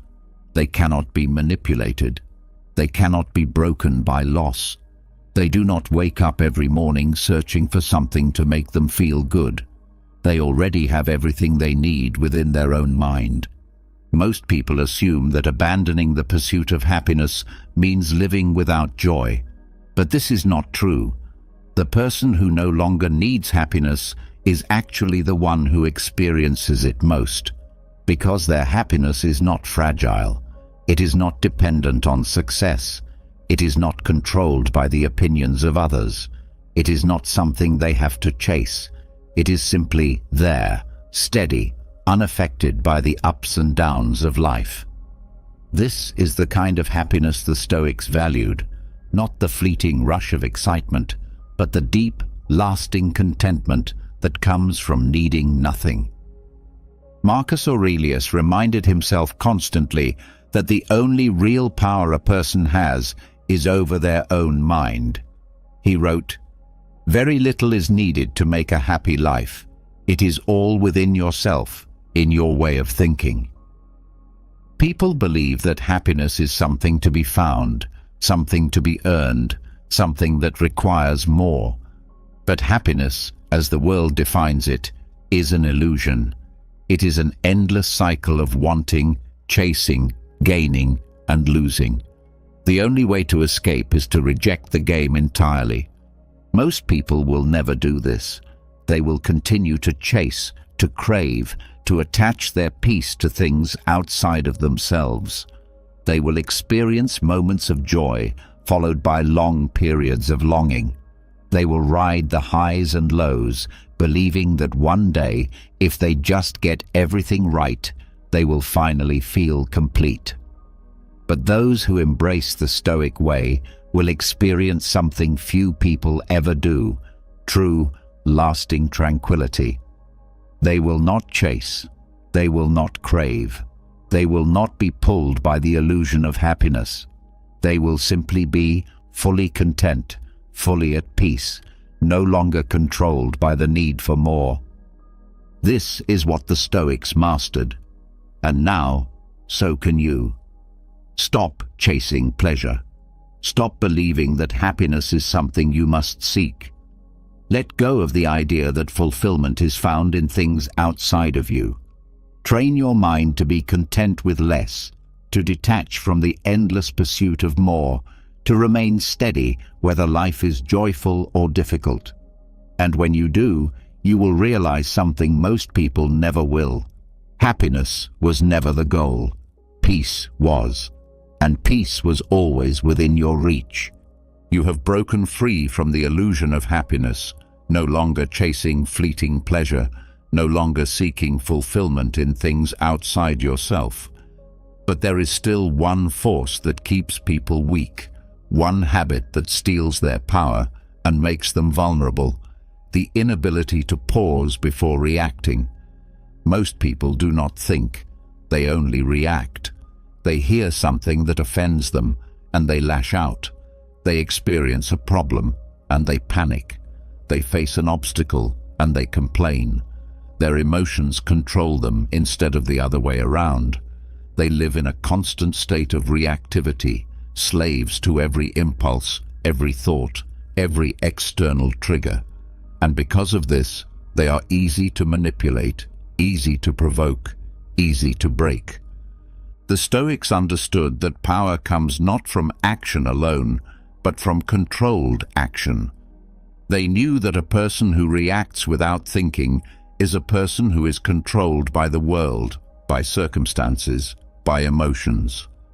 But a person who pauses before responding, who creates space between stimulus and reaction, who chooses their response rather than letting it be dictated by impulse, this is the person who cannot be shaken. Marcus Aurelius, who faced endless betrayals, political attacks, and the weight of ruling an empire, trained himself to never react emotionally. He reminded himself daily, "You always have the power to decide what you make of a situation." Most people assume that emotions are automatic, that anger is inevitable, that frustration is justified. But emotions are not something that happen to you. They are something you allow. The moment you react without thinking, you give up control. But the moment you pause, even for a second, you reclaim it. Most people sabotage themselves by speaking or acting too quickly. They let anger dictate their words. They let frustration drive their decisions. They let fear control their actions. And then they regret it. They damage relationships. They make poor choices. They create unnecessary problems, all because they could not pause long enough to see the bigger picture. The Stoic, however, does not rush. They take a moment, they breathe, they observe. They do not let a passing emotion make a permanent decision. Seneca warned that most mistakes come not from ignorance, but from impulsiveness. He said, "The greatest remedy for anger is delay." People assume that strength is in fast action, in immediate responses, in quick decisions. But real strength is in deliberation, in patience, in the ability to hold back when emotions demand otherwise. A person who pauses before speaking is always more powerful than the one who blurts out the first thing that comes to mind. A person who pauses before acting is always more in control than the one who rushes forward without thinking. Most people react because they are ruled by emotions. They take insults personally. They let minor inconveniences ruin their day. They let the smallest frustration throw them off course. They act as if they have no choice, as if they must respond immediately. But this is false. There is always a choice. There is always a moment where you can decide. The difference between the strong and the weak is that the strong take that moment. Epictetus, who had every reason to react with bitterness toward life, refused to let emotions control him. He said, "If someone succeeds in provoking you, realize that your mind is complicit in the provocation." This is what most people do not understand. No one makes you angry. No one forces you to react. You do that yourself. And if you are controlled by emotions, it is because you allow yourself to be controlled. But the person who masters the pause does not give in to these impulses. They remain steady. They observe. They choose. Most conflicts, most regrets, most unnecessary suffering come from people who do not take a moment before responding. They say things they do not mean. They act out of frustration. They make emotional decisions that lead to unnecessary problems. But those who train themselves to pause never have this issue. They are never pulled into meaningless fights, never baited into arguments, never forced into choices they later regret. They always remain in control, always ahead of those who react without thinking. Marcus Aurelius trained himself to create space between what happens and how he responds. He wrote, "You have power over your mind, not outside events. Realize this, and you will find strength." Most people allow outside events to dictate their emotions, but the person who masters the pause never does. They hear an insult, and instead of reacting, they pause. They face a challenge, and instead of panicking, they pause. They feel frustration rise, and instead of letting it control them, they pause. And in that pause, they make a choice that weak people never make. Most people assume that reacting quickly is a sign of intelligence, that responding immediately is a sign of strength. But this is not true. The smartest and strongest people in history all understood the power of restraint. They knew that reacting too quickly leads to errors, that responding with emotion clouds judgment, that moving without thinking creates chaos. The Stoics trained themselves to pause before acting, to slow down when emotions rise, to respond rather than react. Seneca advised practicing silence when emotions are high. He said, "Speech should be slow and thoughtful, never driven by impulse. Most people speak too quickly. They assume that because they feel something, they must express it immediately. But this is how mistakes are made. Words spoken in anger cannot be taken back. Decisions made in frustration often lead to regret. The person who trains themselves to wait, to reflect, to speak only when necessary, will always have the upper hand. Most arguments could be avoided if people simply paused before responding. Most bad decisions could be prevented if people simply took a moment before acting. Most suffering could be eliminated if people simply waited before letting emotions dictate their next move. But because people do not practice this skill, they remain slaves to their impulses. They act first and think later, and they pay for it. Epictetus advised viewing emotions like waves. He said, "You are not your feelings, you are the observer of them." This means that emotions come and go, but they do not have to be followed. They do not have to dictate actions. A person who reacts immediately is a person who is carried away by every wave. But a person who pauses is like a rock in the ocean, steady, unmoved, unaffected by the chaos around them. Most people will never develop this ability. They will continue to lash out when provoked, continue to make quick decisions based on fear, continue to let emotions drive their actions, and because of this, they will continue to suffer. But those who train themselves to pause will rise above this. They will not be manipulated. They will not be provoked. They will not be rushed into bad decisions. They will control their own mind, their own actions, their own words. Marcus Aurelius reminded himself daily that patience was the key to wisdom. He wrote, "Think before you act. Speak only what is necessary. Delay judgment." Most people do the opposite. They act without thinking. They speak without restraint. They judge too quickly. And because of this, they live in constant regret, always wishing they had waited, always wishing they had taken a moment before reacting. But the person who trains themselves to pause never has this problem. They remain calm, rational, untouchable. Most people will never understand this. They will continue to be controlled by emotions, reacting without thinking, speaking without pausing, acting without considering the consequences. But those who master the pause will experience something most never will: absolute control over their own mind. They will not be ruled by impulse. They will not be dragged into unnecessary conflict. They will move through life with precision, always a step ahead, always in control. This is what the Stoics mastered.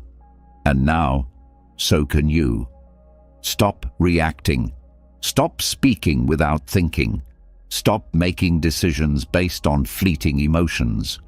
Train yourself to pause, to breathe, to wait before responding. And when you do, you will discover something rare: the power to control not just yourself, but the world around you. Because the person who does not react emotionally is the person who is always in control. You have trained yourself to pause before reacting, to control your emotions instead of being controlled by them, to move through life with clarity rather than impulse.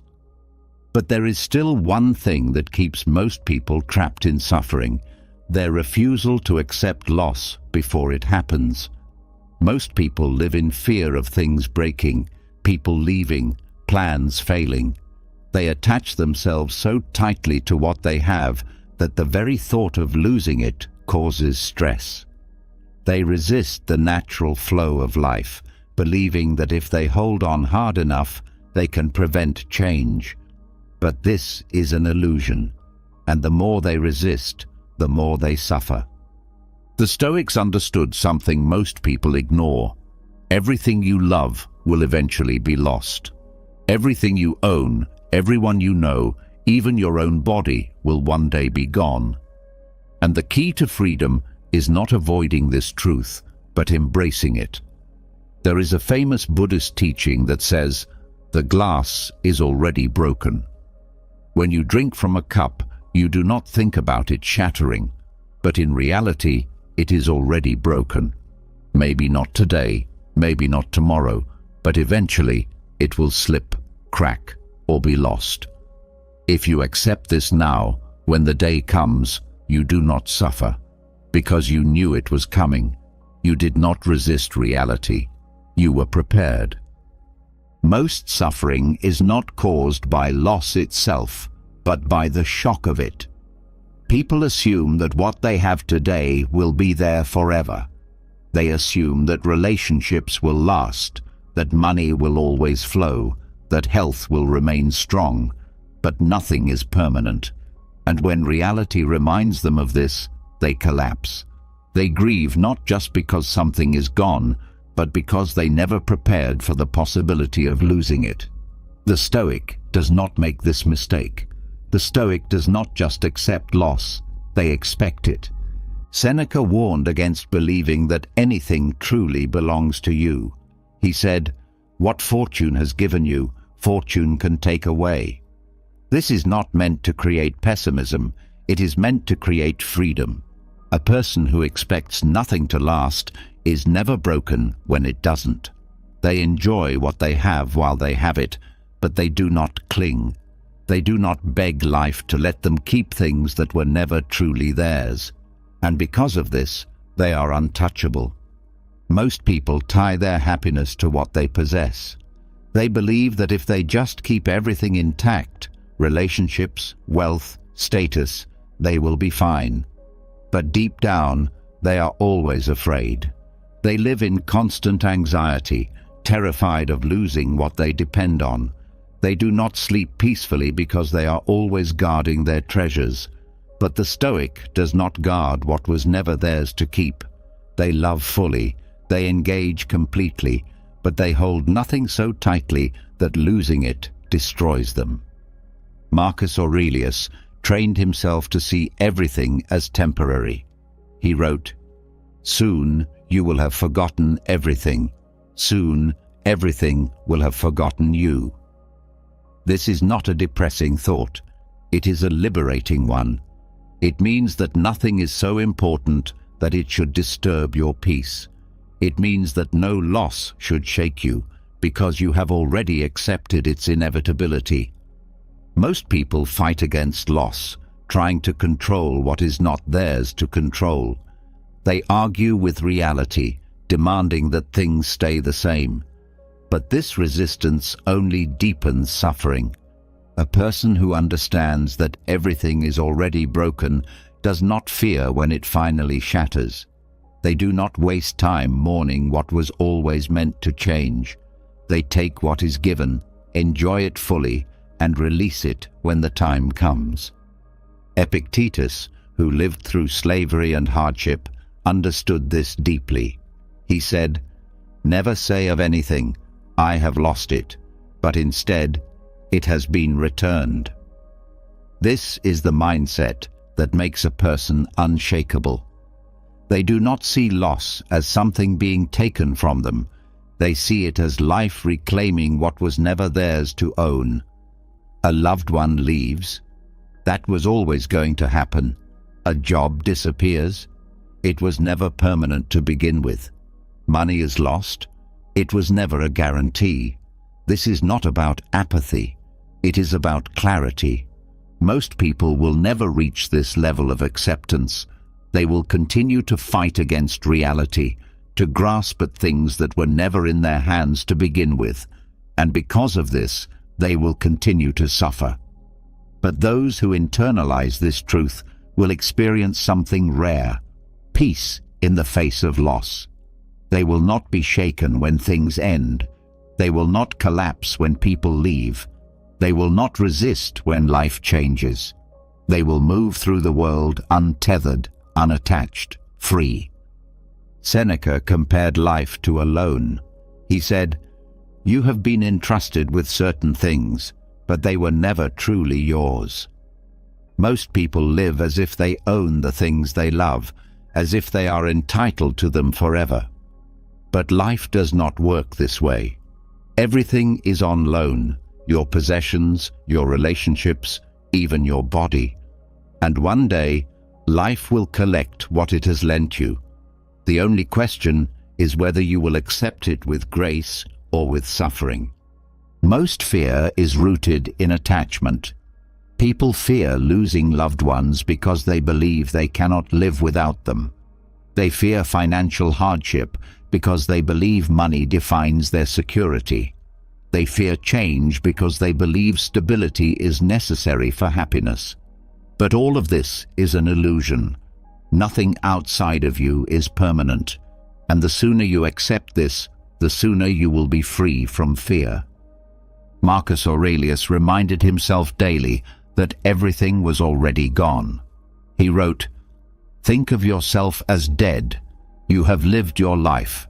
Now take what is left and live it properly." This is how the Stoic sees the world. They do not take anything for granted. They do not assume that tomorrow will come. They do not expect permanence, and because of this, they live more fully than anyone else. They do not delay love, because they know it can be taken. They do not postpone action, because they know time is short. They do not waste energy clinging, because they know everything is already slipping away. Most people will continue to believe in permanence. They will continue to resist change, to be shocked when things do not last, to suffer over losses that were always inevitable. But those who train themselves to see the world as it truly is will not live this way. They will embrace the temporary nature of everything. They will love without attachment. They will engage without fear. They will move through life fully present, never waiting, never holding back, never wasting time trying to prevent what cannot be prevented. Epictetus advised practicing this mindset every day. He said, "When you kiss your child, say to yourself, 'Perhaps he will die tomorrow.'" This is not about morbid thinking. It is about appreciation. Most people do not truly value what they have because they assume it will always be there. But when you remind yourself that everything is temporary, you cherish it more. You do not waste time on meaningless arguments. You do not take people for granted. You do not spend your days lost in trivial concerns. You live with urgency, with clarity, with deep gratitude for what is here now. Most people live in fear of losing what they love. But the person who has already accepted loss does not suffer when it comes.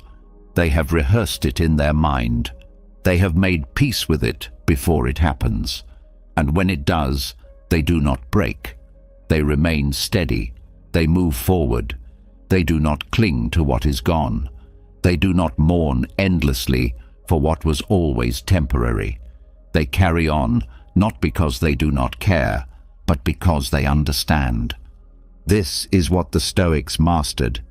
And now, so can you. Stop expecting things to last. Stop believing that anything is yours to keep. See the world as it truly is.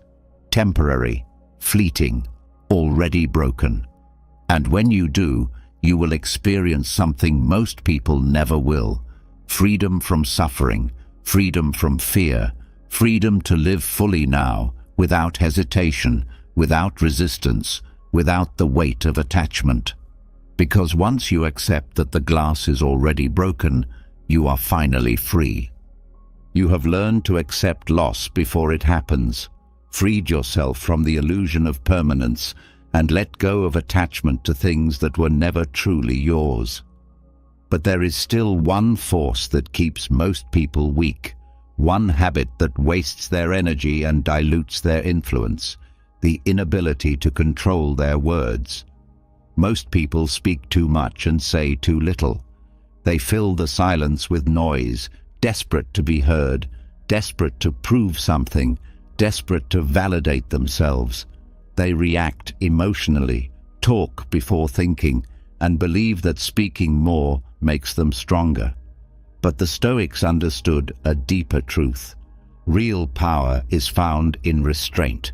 The world is full of people who talk without thinking, who ramble without purpose, who use words carelessly. They expose their weaknesses without realizing it. They argue over trivial things. They try to impress others with empty words, and in doing so, they lose respect, they lose credibility, they lose the ability to truly influence. The Stoic does not make this mistake. The Stoic does not waste words. They do not speak to fill space. They do not use language as a way to seek approval.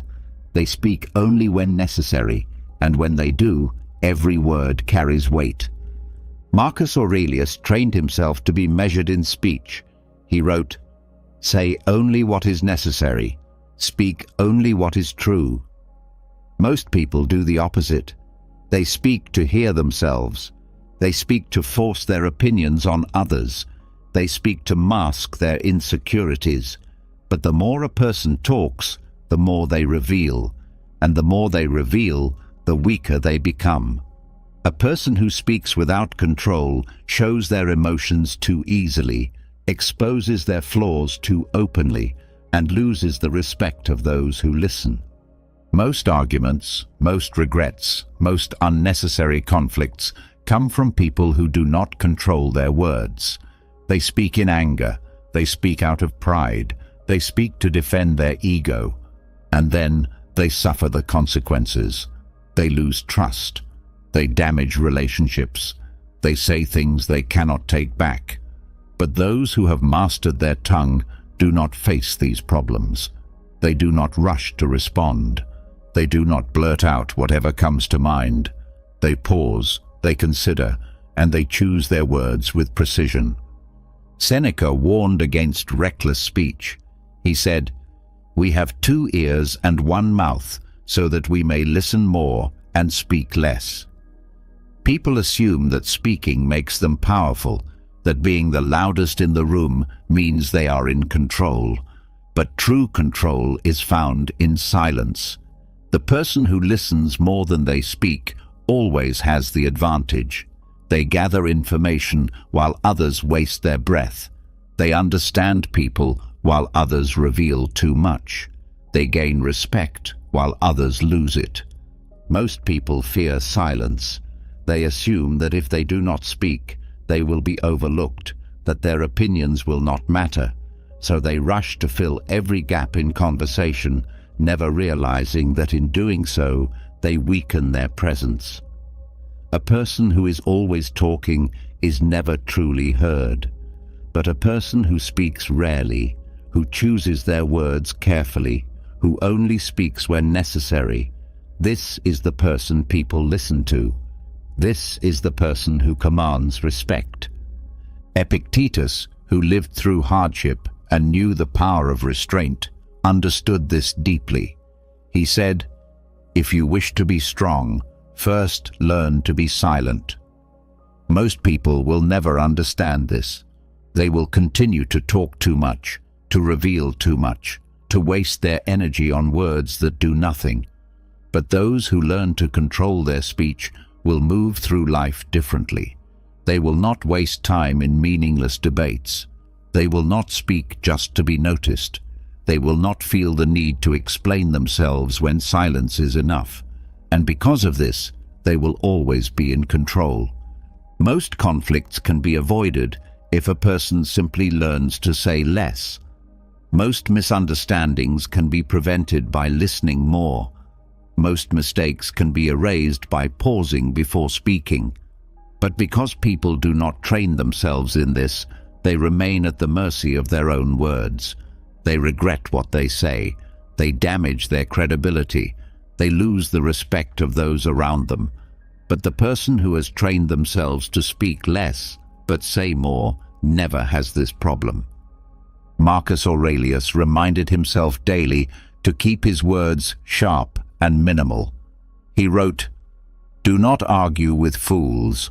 Do not speak unless it improves the silence." A person who follows this principle is never caught in pointless debates. never dragged into unnecessary conflict, never baited into arguments that do not serve them.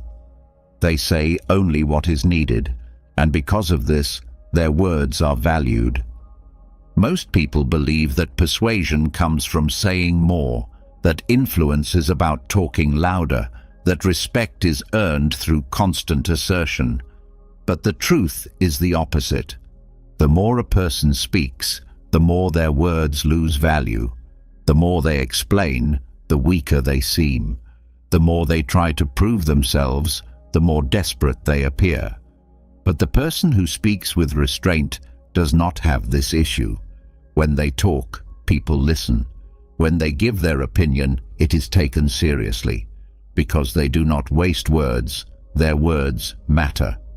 Seneca advised using words as tools, not as weapons. He said, "A wise man speaks because he has something to say. A fool speaks because he has to say something."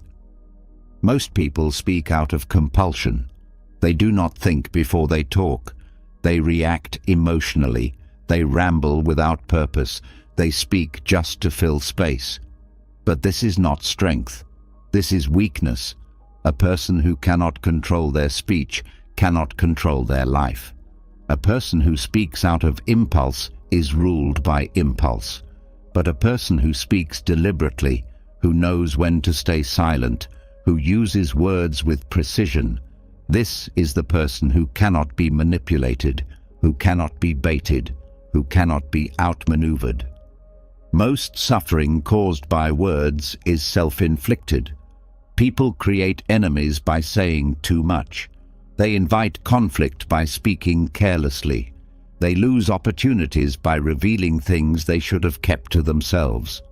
But the Stoic does not suffer from this. The Stoic understands that every word has power, that speaking less means being more in control, that silence is often the most powerful response. Epictetus warned that the more a person speaks, the more they reveal their weaknesses. He said, "Be silent, or say something better than silence." This is the ultimate test of self-control. The person who speaks only when necessary is never caught in contradictions, never exposed by their own words, never weakened by what they say. They remain composed, measured, always in control of the conversation, always respected by those who listen. Most people will never understand this. They will continue to talk too much, to expose themselves unnecessarily, to weaken their position by speaking without thinking. But those who master their words will experience something most never will: true influence. They will not waste energy on pointless discussions. They will not feel the need to defend themselves at every turn. They will move through life with the quiet confidence of someone who knows that speech is a weapon best used sparingly. Marcus Aurelius trained himself to avoid unnecessary speech, knowing that most words are wasted. He wrote, "Let your words be few and measured." This is the mindset of those who command respect. They do not beg for attention with excessive talking. They do not try to win arguments with endless words. They do not waste their breath on those who do not deserve it. They speak with intention, and because of this, their words are valued. Most people believe that if they speak less, they will be forgotten. But the truth is, the person who speaks only when necessary is the person people remember most. Their words stand out because they are rare. Their presence is stronger because it is not diluted by constant chatter. Their influence is deeper because they have trained themselves to only say what matters. This is what the Stoics mastered. And now, so can you. Stop talking just to talk. Stop explaining yourself to people who do not deserve an explanation. Stop wasting words on arguments that do not serve you. Train yourself to speak less, but say more. And when you do, you will discover something most people never will: real power, real control, and real respect. Because the person who controls their words controls their world. You have learned to control your words, to speak less but say more, to command influence not through noise but through restraint. But there is still one thing that keeps people weak, one illusion that keeps them stuck, frustrated and resentful, the belief that life should be fair. Most people spend their days complaining about the hand they were dealt, obsessing over how things should have been, wasting energy resenting circumstances they cannot change. They assume that because others have it easier, because they have suffered in ways they did not deserve, because life has not given them what they expected, they are somehow entitled to more. But this way of thinking only leads to misery. And the Stoics knew a deeper truth. Life does not owe you fairness, but it does give you the power to play your cards like a master. The world is filled with people who are paralyzed by resentment. They look at others and see privilege, see ease, see advantages they were never given. They compare their struggles to the lives of those who seem to have it all, and in doing so, they make themselves miserable. They spend more time wishing things were different than actually doing something with what they have. But the Stoic does not live this way. The Stoic does not waste time asking, "Why me?" The Stoic does not sit around waiting for fairness. The Stoic does not complain about the rules of the game. They focus on how to win anyway. Marcus Aurelius, who faced betrayal, war, and the burden of ruling an empire, reminded himself daily, "The impediment to action advances action. What stands in the way becomes the way." This is how a Stoic sees life. There are no bad hands, only bad players. There are no unfair circumstances, only wasted opportunities. Everything can be used. Every setback can be a lesson. Every challenge can be a stepping stone. Most people wait for life to be easy before they start living. The Stoic starts now, no matter what conditions they face. Most people sabotage themselves by believing they deserve better. They assume that because they have suffered, because they have struggled, because they have worked hard, life should reward them.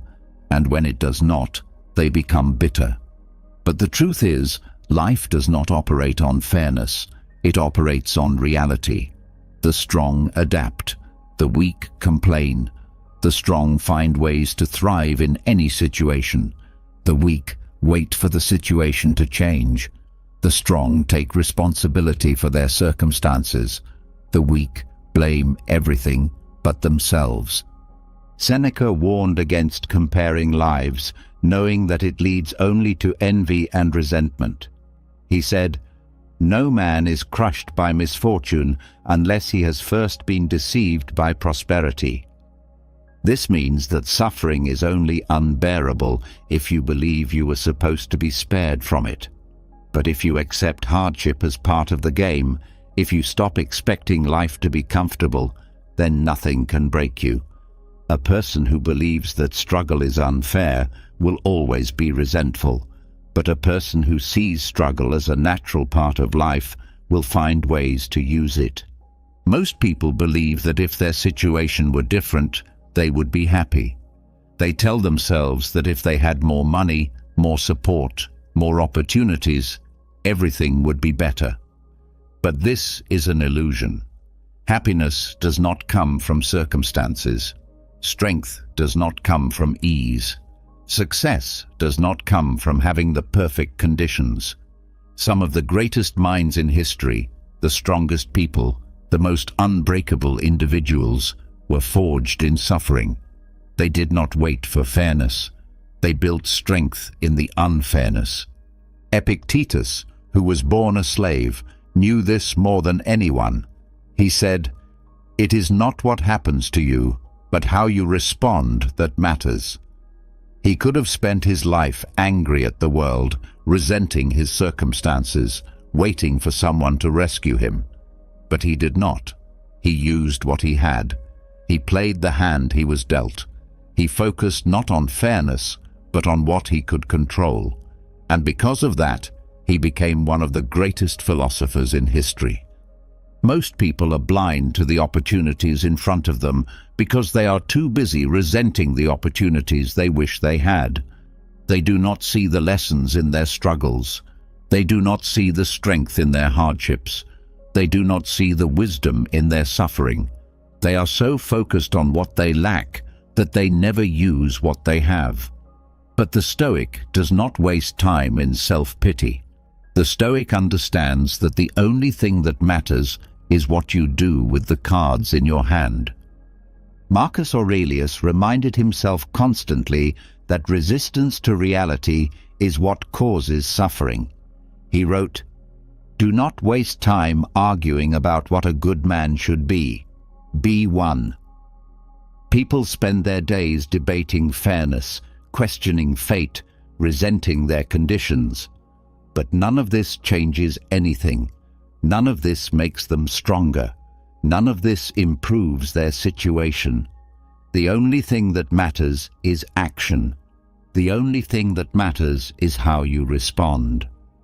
Most people assume that their struggles are unique, that no one else has suffered as they have. They believe they were singled out for hardship. But struggle is not personal. Hardship is not a punishment. Life is not targeting anyone. It simply is.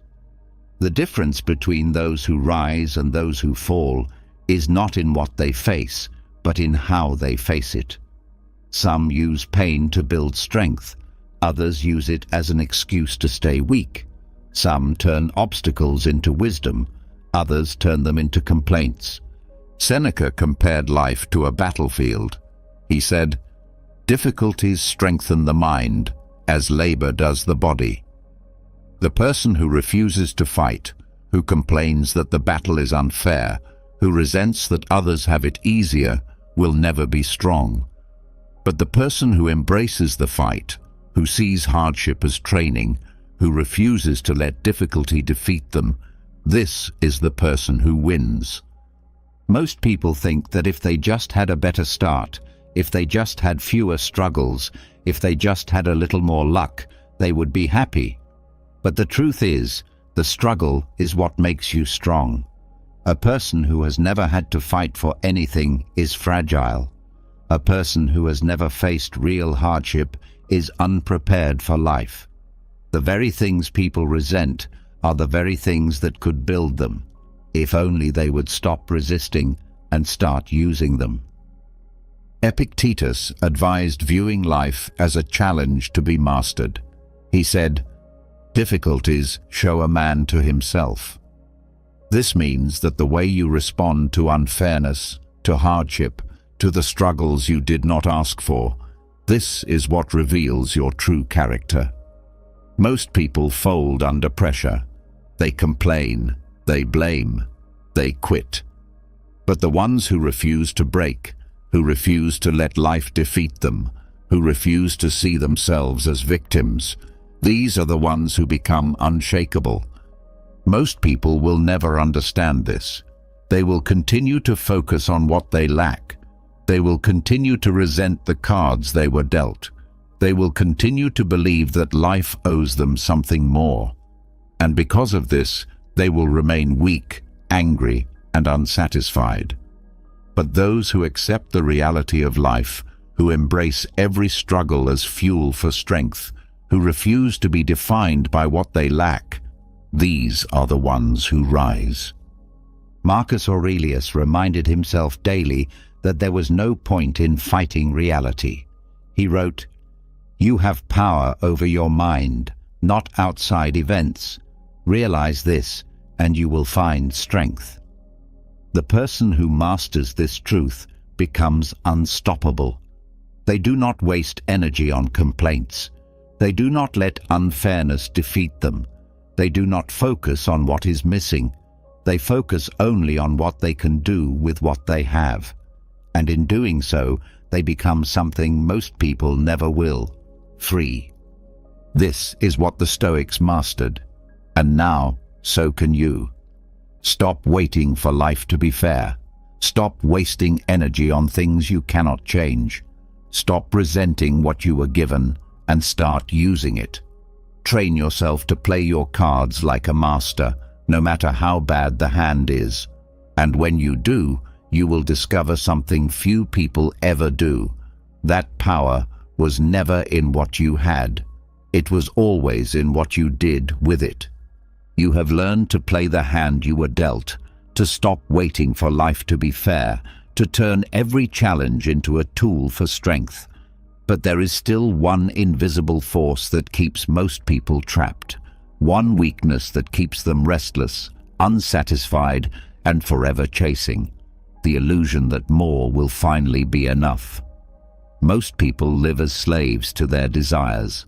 They believe that happiness is just one step away, that if they could just have more money, more success, more recognition, more comfort, then they would finally feel complete. But the Stoics understood a deeper truth: wanting less gives you more. Most people spend their lives in a state of constant craving. They chase what they do not have, believing that once they acquire it, everything will change. But no matter how much they gain, the feeling is always temporary. They get the promotion, but soon want a higher one. They buy the house, but then dream of a bigger one. They reach one milestone only to set their sights on another. The problem is not that they lack what they want. It is that wanting itself never stops. A person who always craves more will always feel empty, because they have conditioned themselves to believe that what they have is never enough. Seneca warned against chasing desires because he knew they were endless. He said, "It is not the man who has too little, but the man who craves more, who is truly poor." This means that poverty is not about how much you own, it is about how much you need. A person who needs nothing is richer than the person who owns everything but still wants more. The person who is never satisfied, no matter how much they accumulate, is in a far worse position than the person who has little but is content. Most people do not realize they are addicted to their own desires. They do not see how much of their stress, anxiety, and frustration comes from constantly reaching for things they do not yet have. They work jobs they hate to buy things they do not need. They sacrifice peace for the illusion of progress. They chase, they accumulate, they consume, always hoping that this will be the thing that finally makes them happy. But it never does, because external things cannot fix an internal problem. The more they get, the more they want, and the more they want, the more they suffer. Marcus Aurelius trained himself to want less because he knew it was the key to freedom. He wrote, "Very little is needed for a happy life." Most people believe the opposite. They think that happiness requires more success, more comfort, more validation. But the truth is, the less you need, the more at peace you become. A person who depends on nothing is untouchable. They are not worried about keeping up. They are not controlled by materialism. They are not chasing illusions. They have everything they need within themselves, and because of this, they cannot be shaken. Most people assume that desire is natural, that it is just part of being human. But this is only true if desire is left uncontrolled. When desire is unchecked, it turns into a prison. It forces people to constantly compare themselves to others, to always look at what they lack instead of what they have. It creates a mindset of scarcity where nothing is ever enough. The Stoic trains themselves to reduce desire, to break free from the cycle of always wanting, to be content with what is already present. Epictetus, who had no wealth and no status, understood this deeply. He said, "Wealth consists not in having great possessions, but in having few wants." This means that freedom is not found in owning more. It is found in needing less. A person who needs nothing cannot be controlled. They are not desperate for validation. They are not stressed by financial insecurity. They are not enslaved by their own cravings. They move through life lightly, unattached, completely at peace with whatever comes or goes. Most suffering comes from wanting things that are out of reach. People desire success, but when they do not get it, they feel like failures. They desire approval, but when they are criticized, they feel worthless. They desire comfort, but when hardship arrives, they feel cheated. The common thread is attachment. The more a person needs, the more fragile they become. The more they crave, the more power they give to things outside of themselves. But when a person masters the discipline of desire, none of this affects them. They are immune to disappointment because they expect nothing. They are free from stress because they do not chase. They are unshakable because they already have everything they need. Seneca advised training in voluntary hardship to weaken desire. He said, "Set aside a certain number of days during which you shall be content with the scantiest fare and roughest clothing, saying to yourself, 'Is this the condition I feared?'" This practice teaches a simple but powerful truth. Most desires are not real needs. Most of what people chase is unnecessary. Most of what they believe they cannot live without is just a luxury they have become dependent on. And when they strip things down to the essentials, they realize how little is actually required for a good life. Most people believe that giving up desires means giving up joy, but the opposite is true. The person who frees themselves from unnecessary wants actually enjoys life more. They are not stressed about what they do not have. They are not obsessed with status. They are not constantly comparing themselves to others. They experience deep gratitude for what is in front of them because they are not distracted by endless craving. The person who has mastered this feels a level of peace that those who constantly chase more will never experience. Marcus Aurelius trained himself to appreciate the simplest things in life. He wrote, "Dwell on the beauty of life, watch the stars, and see yourself running with them." Most people miss the beauty of life because they are too busy looking ahead, too busy chasing, too busy focusing on what is missing. But when desire is reduced, suddenly the smallest things become sources of joy. A quiet moment, a deep breath, a simple conversation. These things, which most people overlook, become enough. And when a person reaches the point where the simplest things are enough, they have won. Most people will never understand this. They will continue to chase. They will continue to compare. They will continue to believe that happiness is always just out of reach, always in the next achievement, the next purchase, the next milestone. And because of this, they will remain restless, always feeling behind, always feeling unsatisfied. But those who learn to reduce their desires will move through life differently. They will not be controlled by advertising, by social pressure, by society's definition of success. They will not be consumed by the need for more. They will walk through life steady, content, untouchable. Epictetus reminded himself that control over desire is the key to control over life.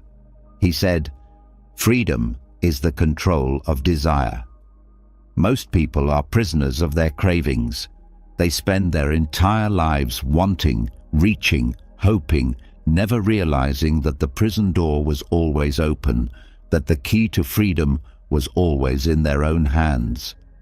The moment they stop needing more, the moment they stop chasing illusions, the moment they realize that what they already have is enough, that is the moment they become truly free.